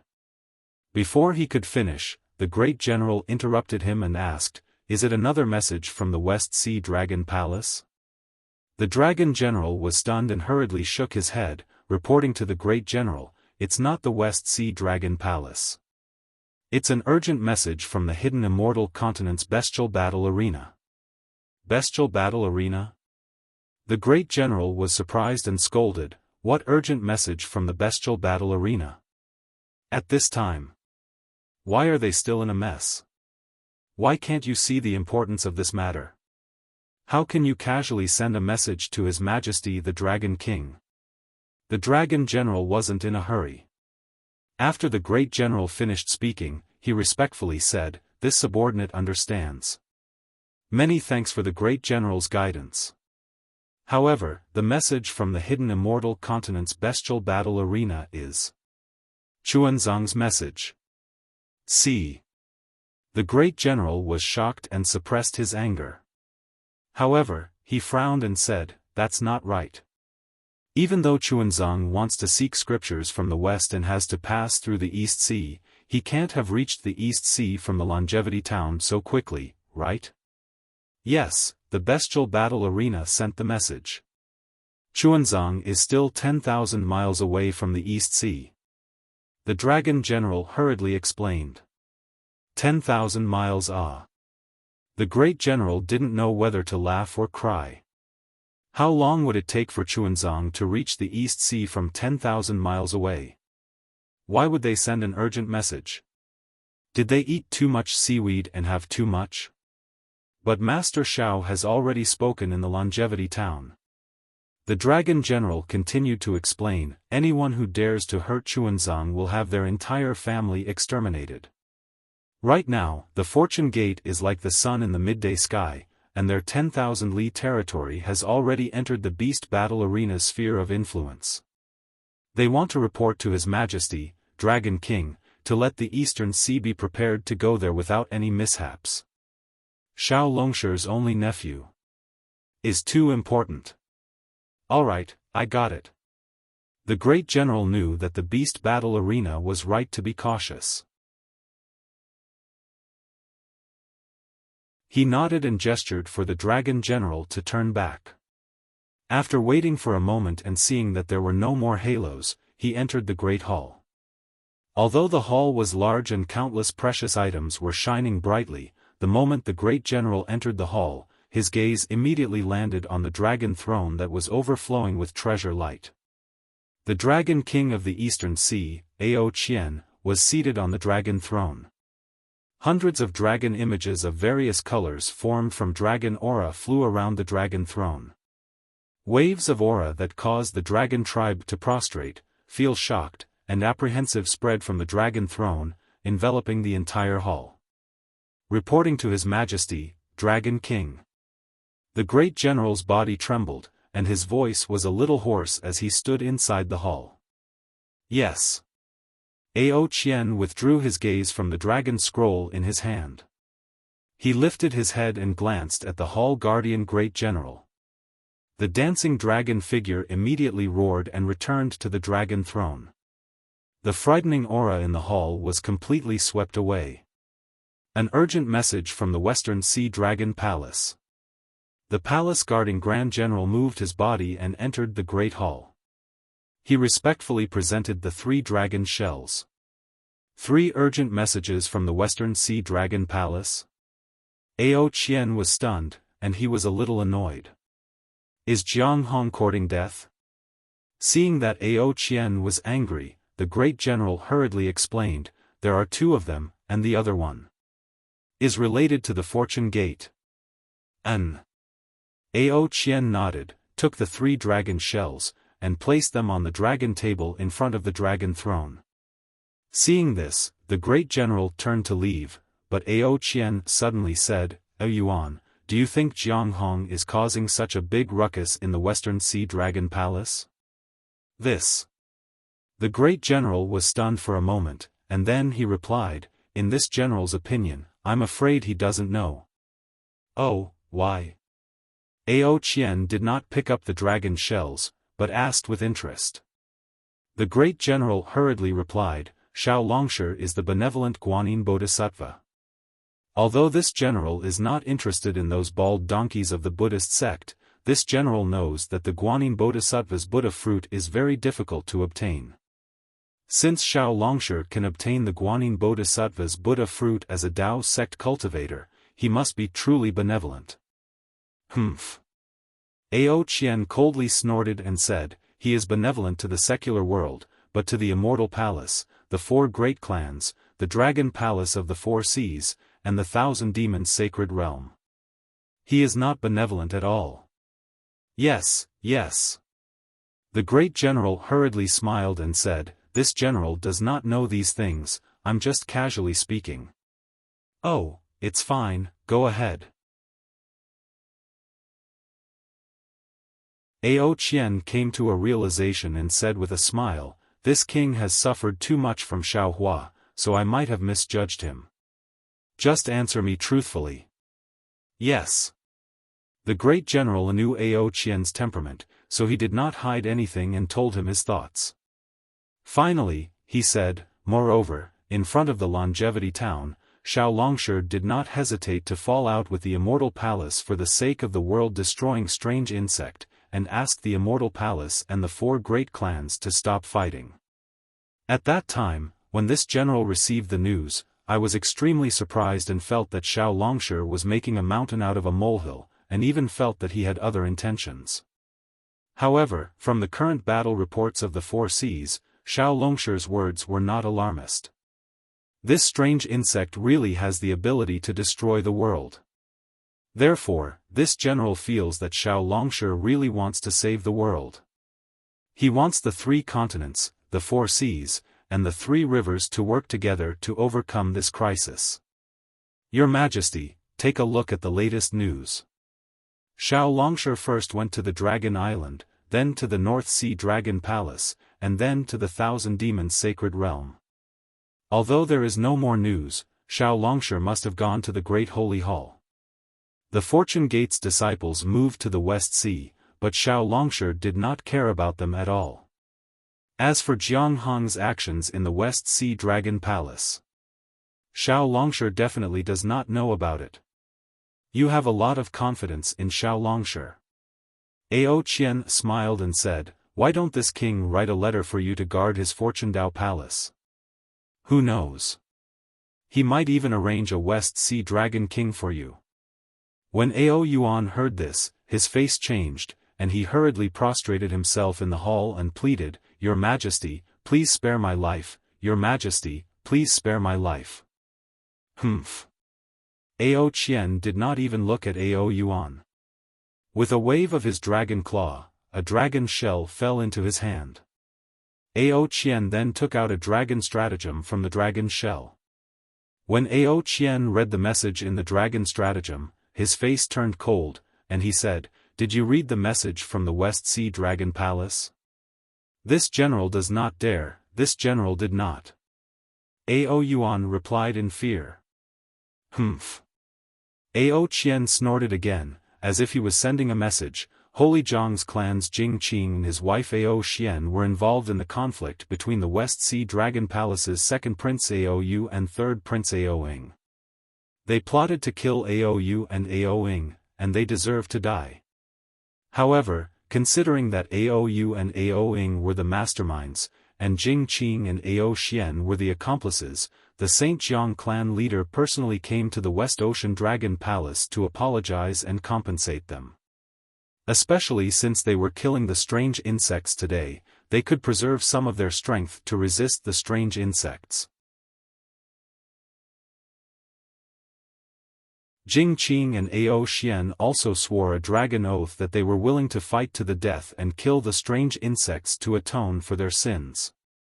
The West Sea Dragon Palace's first prince Ao Qian agreed to pardon Jing Qing and Ao Xian temporarily to atone for their crimes. The East Sea Dragon Palace's first prince Ao Xiang seconded the motion, and the Dragon Island's dragon envoy abstained. But the Fortune Gate's Jiang Hong had resolutely refused, insisting on killing Jing Qing and Ao Xian. She had stated that if Jing Qing and Ao Xian were not killed, it would serve as a warning to the other forces that wanted to encroach on the Western Sea Divine Dragon Palace. It would not serve as a deterrent, and if the other forces rebelled, it would affect the Fortune Gate's mission of exterminating the strange insects in the Western Sea, as well as the Fortune Gate's disciples' safety. Therefore, Jing Qing and Ao Xian were killed. Look, look.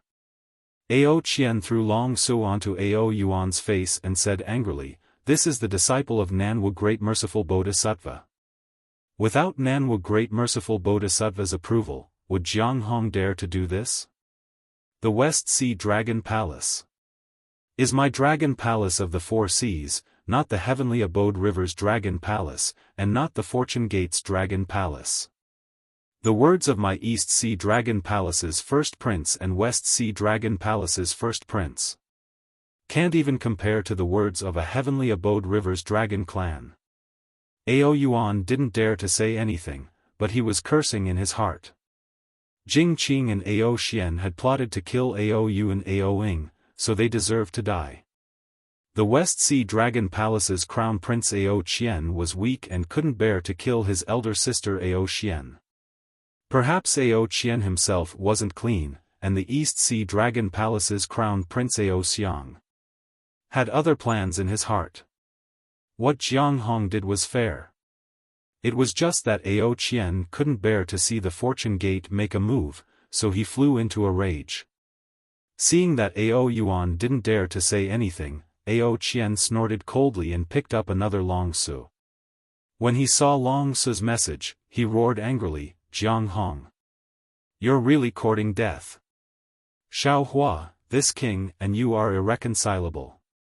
Ao Yuan's eyes turned rapidly, and he regretted telling Ao Qian the truth in his heart. Sure enough, Ao Qian threw Long Su onto Ao Yuan's face again and roared, "Read it with this king." "Yes, Your Majesty." Ao Yuan picked up Long Su and looked at it.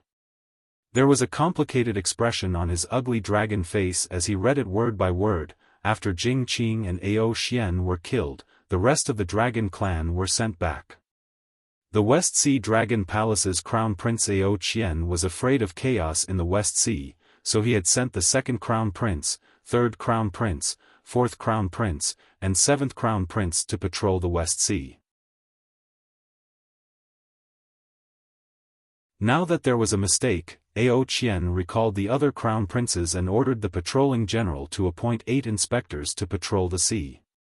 This was originally the West Sea Dragon Palace's internal affairs, but Fortune Gate's Jiang Hong requested that the West Sea inspectors' patrol area be reduced to 800,000 li radius around the West Sea Dragon Palace, and the rest of the sea be patrolled by Fortune Gate's disciples. Jiang Hong's suggestion was rejected by the East Sea Dragon Palace's Crown Prince Ao Xiang, West Sea Dragon Palace's Crown Prince Ao Qian, and the Dragon Island's Dragon Envoy abstained. Reading until here, Ao Yuan was puzzled. He raised his head and looked at Ao Qian. Ao Qian sneered, "What's wrong? Continue reading." "Yes." Ao Yuan shuddered, and continued reading. Proposal rejected. Jiang Hong sneered. At this time, bad news came from the south and east of the West Sea. In the east of the West Sea, strange insects attacked, killing 2 West Sea inspectors.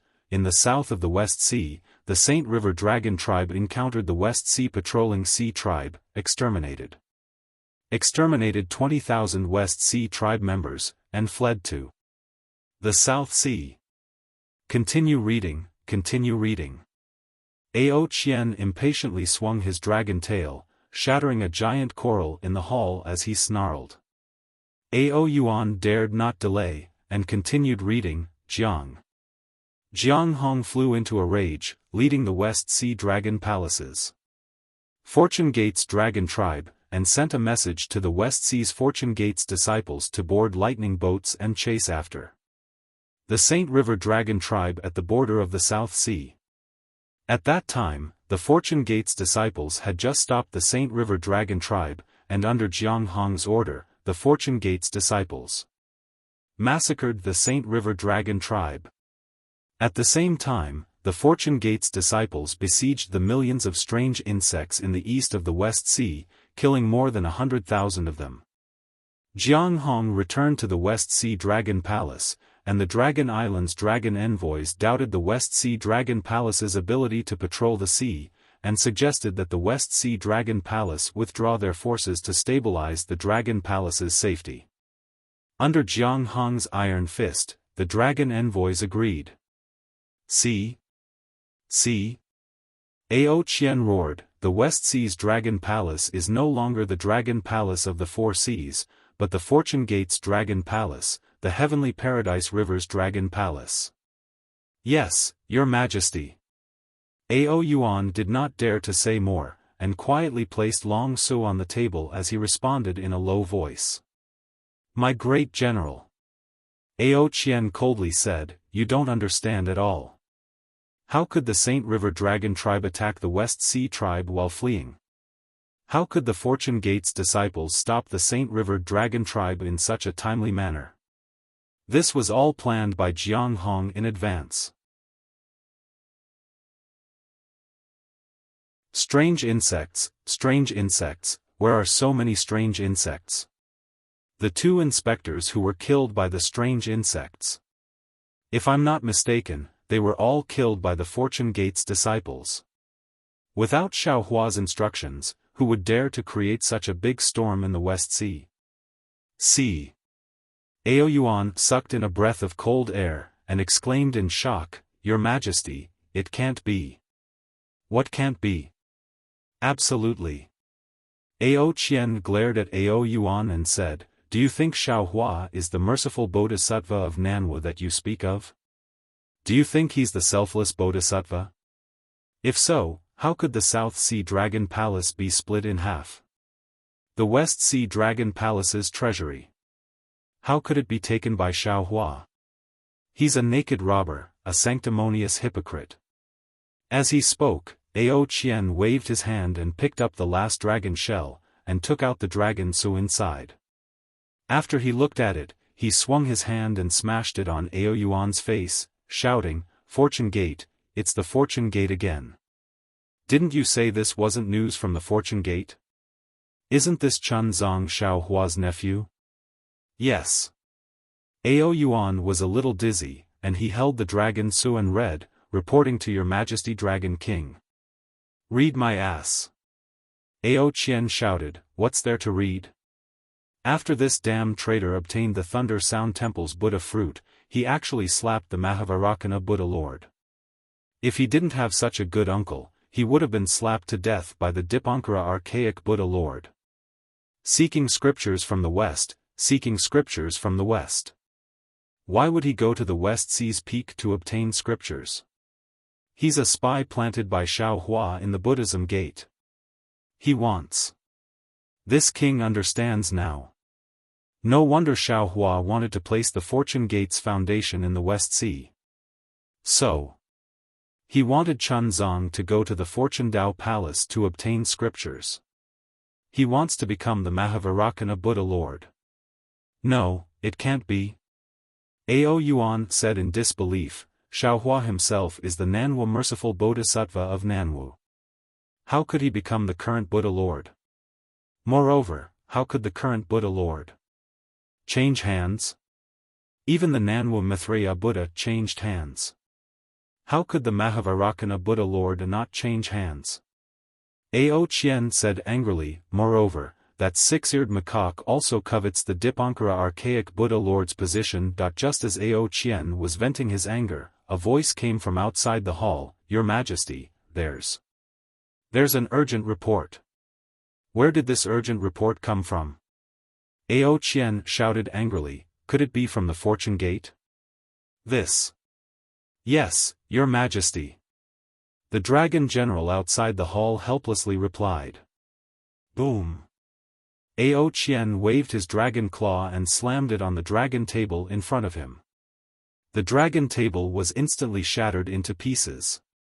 Ao Yuan trembled and prostrated himself like an obedient little loach. The dragon general outside the hall heard the commotion and didn't dare to enter. Ao Yuan, bring it in. After a while, Ao Qian suppressed his anger and said in a low voice. Yes. Ao Yuan didn't dare to delay. He hurriedly got up and walked out of the hall, taking the dragon Su from the dragon general's hand. However, just as he turned around and entered the hall, he felt a little confused. He didn't know why the dragon Su wasn't placed in the dragon's shell. Ao Yuan timidly handed the dragon Su to Ao Qian and prostrated himself on the ground, waiting for Ao Qian to throw the dragon Su on his face. However, after Ao Qian finished looking at the dragon Su, Ao Yuan didn't expect the dragon Su to fall on his face. Instead, Ao Qian was surprised. Why did Xiao Hua go to the hidden immortal mainland? Shouldn't he be in the Great Sage Hall? Yes, Your Majesty. What's going on? Ao Yuan followed Ao Qian's words and replied. Quick! Ao Qian suddenly shouted, Ao Yuan, prepare my East Sea Dragon Palace's welcome. The Fortune Gate's Xiao Hua is coming to my East Sea Dragon Palace. Yes, Your Majesty. Ao Yuan didn't realize what was going on. He just agreed and didn't move. Pooh! Ao Qian shook his hand and threw the dragon Su to Ao Yuan's face. He roared, this king said, quick, quick, quick. Xiao Hua is outside my East Sea Dragon Palace. He's coming to my East Sea Dragon Palace. How is that possible? Ao Yuan was awakened by the dragon Su and exclaimed in shock, isn't he in the Great Sage Hall? Then, a tricolored halo rushed out from Ao Yuan's dragon body. With a boom, he rushed out of the hall and roared, everyone, set up the welcoming formation. Master Xiao Hua is coming to the East Sea Dragon Palace. At this time, Ao Qian had no time to care about Ao Yuan's inappropriate words. He frowned and whispered, what is Xiao Hua doing in my East Sea Dragon Palace? Is he forcing this king to hand over the West Sea Dragon Palace? Or does he want this king to? No, this king absolutely can't yield to Xiao Hua's despotic power. This king must unite with my two brothers and fight to the end.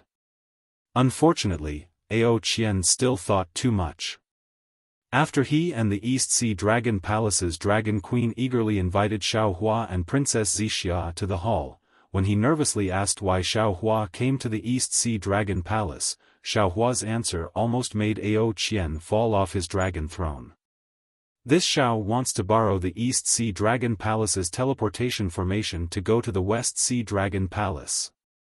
Xiaohua was very surprised by Ao Qian's politeness. Of course, if time permits, this Xiao also wants to talk to fellow immortal Ao about the world-exterminating strange insect. Could it be? Fellow immortal Ao has other matters? Before Xiaohua came, Ao Qian was hysterically angry and cursed Xiaohua, but when he really faced Xiaohua, the supreme of the human race, he still smiled and said, politely, "No, no, this king doesn't have other matters. This king will let the palace's great general Ao Yuan activate the teleportation formation." Then, Ao Qian raised his eyes and looked at Ao Yuan, who was standing respectfully at the side of the hall, but his dragon eyes were staring at Xiaohua without blinking. His eyes were full of piety. He said in a low voice, "Ao Yuan." "Yes, your majesty." Ao Yuan hurriedly withdrew his piety. He looked down and answered seriously, "This general will open the teleportation formation for Guanyin Bodhisattva." Damn it! Ao Qian didn't know whether to laugh or cry.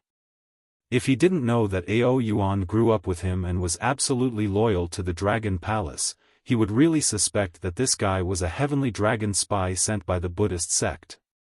After Ao Yuan left, Ao Qian put on a smile again and asked hypocritically, "Dragon Master Xiao, this king heard from Brother Wang that you went to the Thousand Demons Sacred Realm from the North Sea Dragon Palace.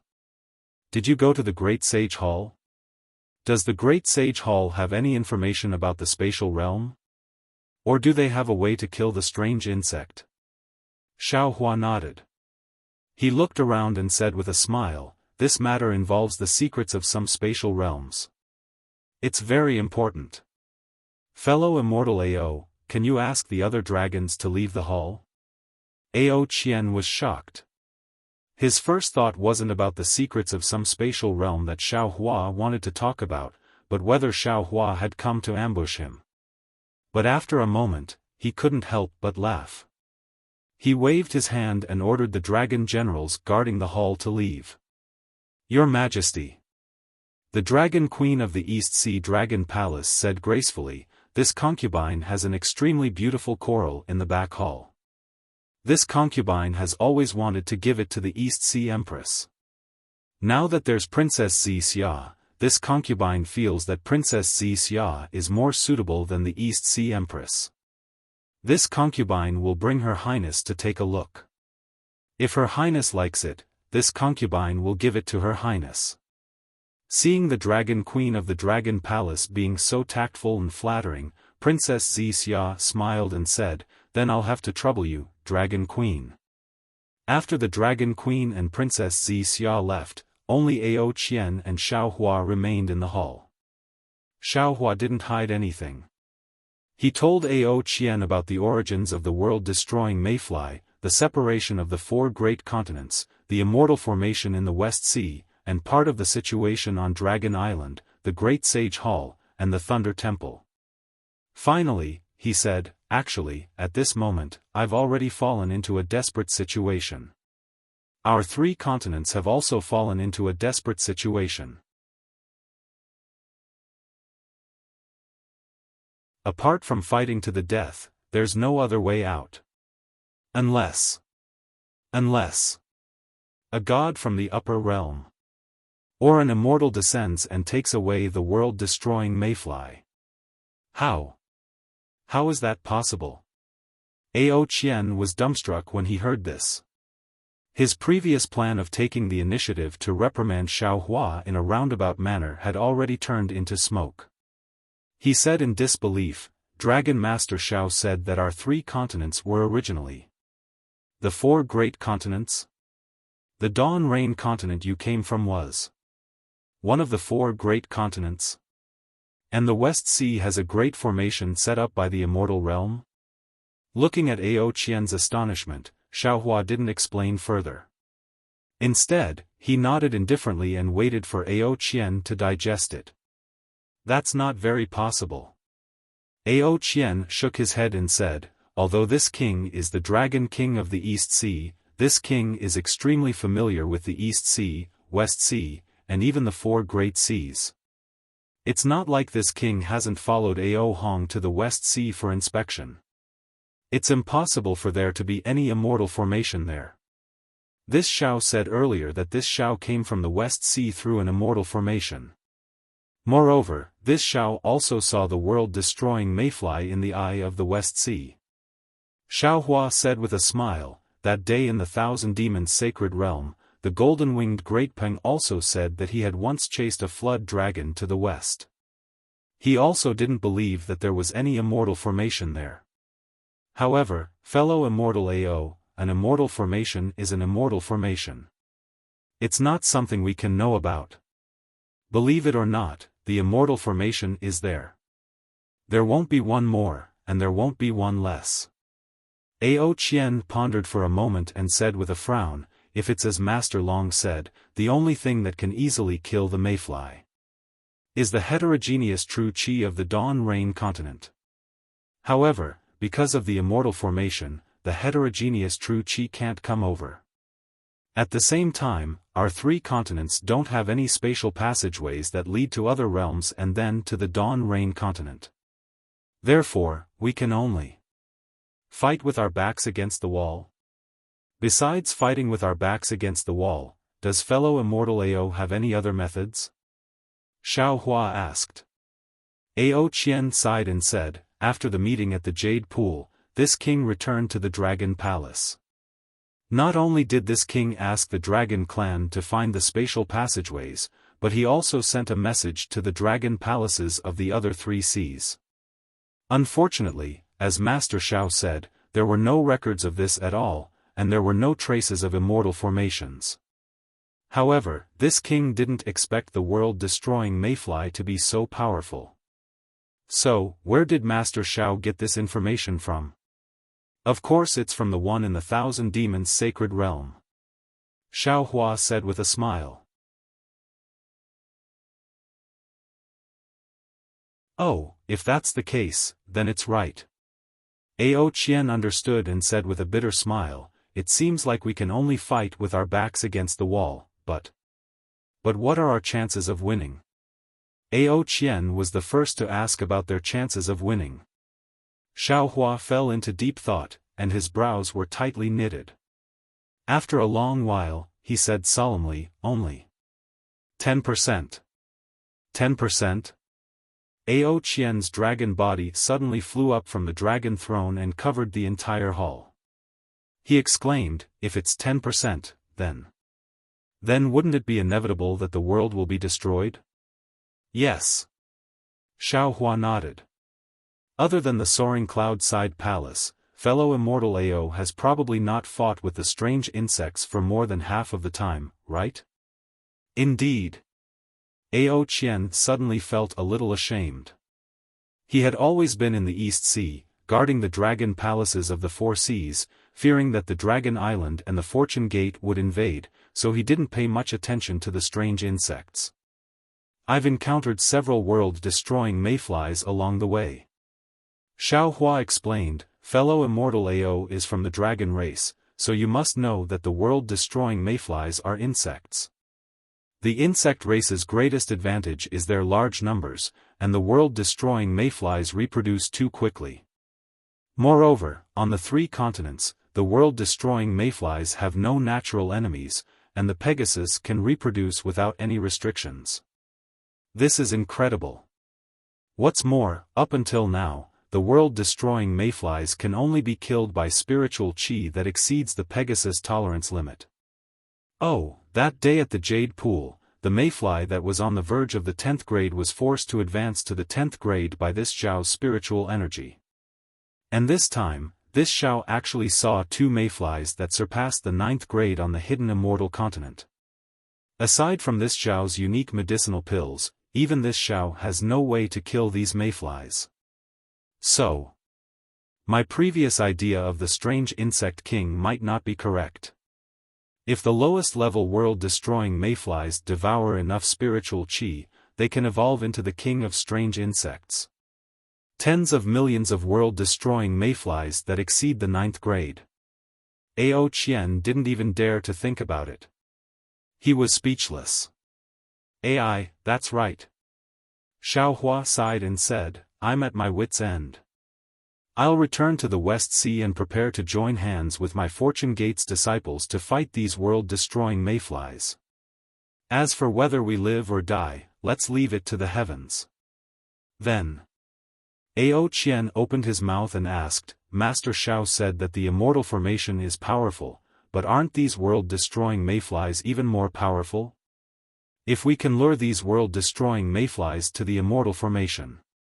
Unfortunately, Ao Qian stopped abruptly. After all, even he couldn't find the immortal formation, so how could the cultivators of the 3 continents lure the world-destroying mayflies to the immortal formation? Who knew where the immortal formation would come from? Fellow immortal Ao is right. Xiaohua smiled bitterly and said, I've also thought about this before. However, if we can't find the immortal formation, it won't be easy to find the world-destroying mayflies either. However, fellow immortal Ao's idea isn't unreasonable. This is probably the end of the world-destroying mayflies. After the world-destroying mayflies destroy the 3 continents, more world-destroying mayflies will appear, and they won't have any spiritual energy to devour. In the end, they will definitely find the immortal formation, and they will definitely devour it. The result of devouring it is that the immortal formation will open, and the foreign true energy will rush into the 3 continents and kill all the world-destroying mayflies. At that point, the 3 continents might start anew, or the 4 continents might be in a different state. The heavenly Tao is unpredictable, and the cycle of life and death is all in this. Your Majesty. Outside the hall, there was a commotion, and Ao Yuan's voice sounded, the transmission channel is ready. It's ready. Xiaohua immediately stood up and said, Fellow immortal Ao, what I said needs to be kept a secret for now. After all, if this matter spreads, the people's hearts will be unstable. Yes, this king understands. Ao Qian hurriedly stood up to send him off. However, after flying for a few dozen feet, Ao Qian was unwilling and hurriedly called out, Master Xiao, please wait. Oh? What's the matter? Xiaohua stopped and looked at Ao Qian. Ao Qian chuckled, took out 3 dragon su and handed them to Xiaohua, saying, This is some information that this king received. Master Xiao, when you have nothing to do, take a look. Sometimes the children play a bit too much. As their parents, we should still take care of them. Oh? Xiaohua seemed to understand something. He took the dragon su and looked at it for a while. He waved his hand and handed the dragon su to Ao Qian, saying with a smile, since it's the children's own choice, then let the children play by themselves. As their parents, we should still worry about some world destruction matters. If we keep putting our eyes on these petty things, our own vision will also become small for no reason. Seeing Xiaohua so protective, Ao Qian was unbearably angry. It's a pity that his 4 Seas pearl is still in Jiang Hong's hands. He doesn't dare to take the risk of the East Sea Dragon Palace being split into 2 by Xiaohua again to vent his anger. Since that's the case, Ao Qian restrained his anger and said with a smile, then let the children play by themselves. When the time comes, it won't be good for us as their parents. It's fine, it's fine. Xiaohua glanced at Ao Qian, this Xiao never cares about this kind of matter. It's completely the children's own idea. It has nothing to do with this Xiao's face. Seeing Xiaohua deny it so cleanly, Ao Qian smiled slightly and raised his dragon claw, saying, "Dragon Master Xiao, this way please." Princess Xia was naturally waiting outside the main hall. Seeing a string of coral beads overflowing with light hanging on Princess Xia's white neck, it really makes Princess Xia even more beautiful. Xiao Hua was also overjoyed. He raised his hand and took out a jade bottle from his bosom and handed it to Princess Xia, saying, "Xia, there's a saying in the human race that it's impolite to come and go. There's no harm in returning this pill to the Dragon Queen." "Yes, it's indeed so." Princess Xia took the pill and said with a sweet smile, "Just now, this concubine thought for a long time, but couldn't find a suitable gift to return. Thank you, Xiao Lang." Saying that, Princess Xia handed the jade bottle to the Dragon Queen and said, "Dragon Queen, this is a pill refined by Xiao Lang. Please accept it." "No need, no need." Seeing Xiao Hua take out a pill, the Dragon Queen of the East Sea Dragon Palace was somewhat puzzled. She was very instinctively polite. But Ao Qian, the Lord of the East Sea Dragon Palace, was already surprised. He hurriedly said, "Since it's a gift from Dragon Master Xiao, you might as well take it. Now, this thing is very precious." "Yes, thank you, Princess Xia." "Thank you, Dragon Master Xiao." Hearing Ao Qian's urging, the Dragon Queen's heart trembled. She hurriedly took the jade bottle and thanked them. "Dragon Queen, you're too polite." Princess Xia smiled slightly and accompanied Xiao Hua to fly into the transmission array. When the transmission array was activated and Xiao Hua and Princess Xia disappeared, the Dragon Queen asked curiously, "Your Majesty, this pill. Give it to me."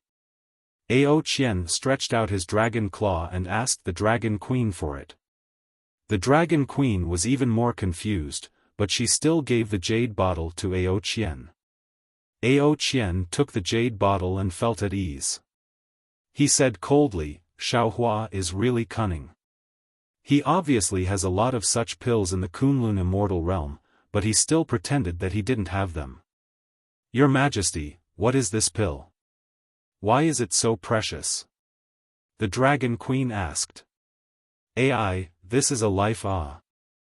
Ao Qian waved his hand and led the Dragon Queen back to the main hall. As he walked, he said, "It's not that this king doesn't want to leave it to you, but if this king has no use for this pill, what's the use of it?" Not to mention Ao Qian's explanation to the Dragon Queen about the pill's ability to kill the world-extinguishing mayfly, Xiao Hua had used the Eastern Sea Dragon Palace's transmission array to come to the Western Sea Dragon Palace. The moment he stepped out of the Western Sea Dragon Palace's transmission array, Xiao Hua saw Jiang Hong's uneasy gaze. Jiang Hong understood that since Xiao Hua could come from the Eastern Sea Dragon Palace, Ao Qian would definitely tell Xiao Hua about her actions in the Western Sea Dragon Palace. Jiang Hong was even more aware that her little schemes and arrangements could be seen through by Ao Qian. She had killed the Saint River Dragon clan for the Fortune Gate, but also for the Paradise River. This kind of slaughter was not something Xiao Hua liked to see. Every time Xiao Hua saw Jiang Hong, there would be some contradictions in his heart. He also knew that although some people looked weak on the surface, their hearts were incomparably strong. They fought for power, and their competitive nature was deep in their bones. It was not something that could be bent by some powerful suppression. For example, Princess Qingqing had a competitive personality. Even if she had lost the title of Princess Immortal Emperor, she would never lower her head to Princess Xia. Forget it. Xiao Hua opened his mouth, wanting to say something, but he felt relieved in his heart. The world is about to be destroyed, why blame her for no reason? Everyone is fighting for that opportunity, and Jiang Hong is just one of them. Thinking of this, Xiao Hua swallowed his words and left, ignoring Jiang Hong.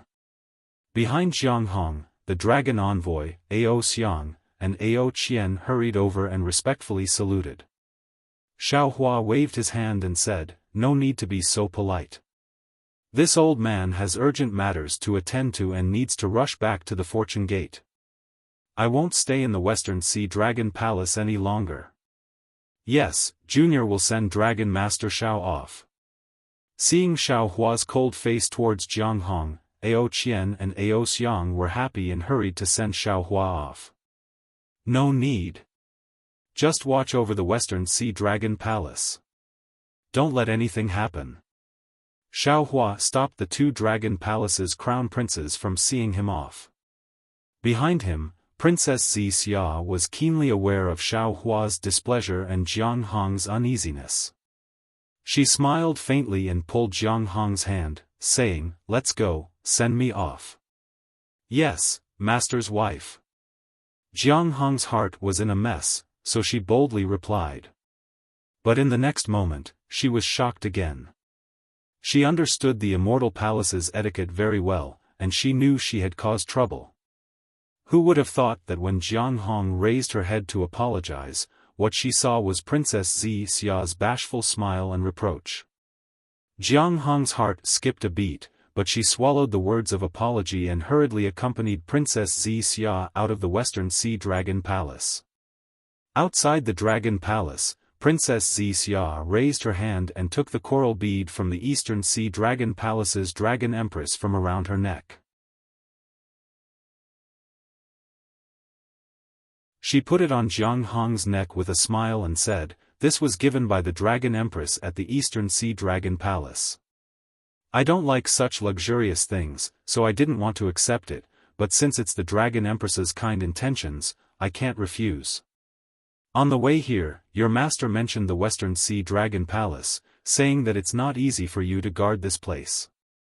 This coral bead is a gift to you. In the future, don't be too impatient when doing things. Remember that you are a Fortune Gate disciple, don't damage the Fortune Gate's face, and don't harm the Fortune Gate's disciples' lives." "Yes." Jiang Hong's eyes became hot, and she hastily answered in a low voice. "N." Xiaohua's gaze swept over Jiang Hong, then turned to look at the Dragon Palace's Dragon Palace in the distance, and said, "You did well." "Yes, master." Jiang Hong's anxious heart was immediately put down, and she sweetly answered. "But," Xiaohua warned again, "if you can avoid harming lives, don't harm lives. You still don't understand the karma of life and death. It's too troublesome, even Vairocana is afraid of it." Jiang Hong's heart trembled, and she hurriedly said respectfully, "Disciple understands. Disciple will remember master's teachings, and no matter how stupid disciple is, I will never harm my Fortune Gate's disciples." "N." Xiaohua didn't dare to give Jiang Hong any more face, nodding his head and preparing to leave the Dragon Palace. Fellow Taoists who like this book, please go to Qidian to subscribe, vote, donate, and thank you for all forms of support. You're tuning into the Xiaofan's Wuxia Tales YouTube channel. Don't forget to subscribe and join us on this journey to catch the most captivating stories.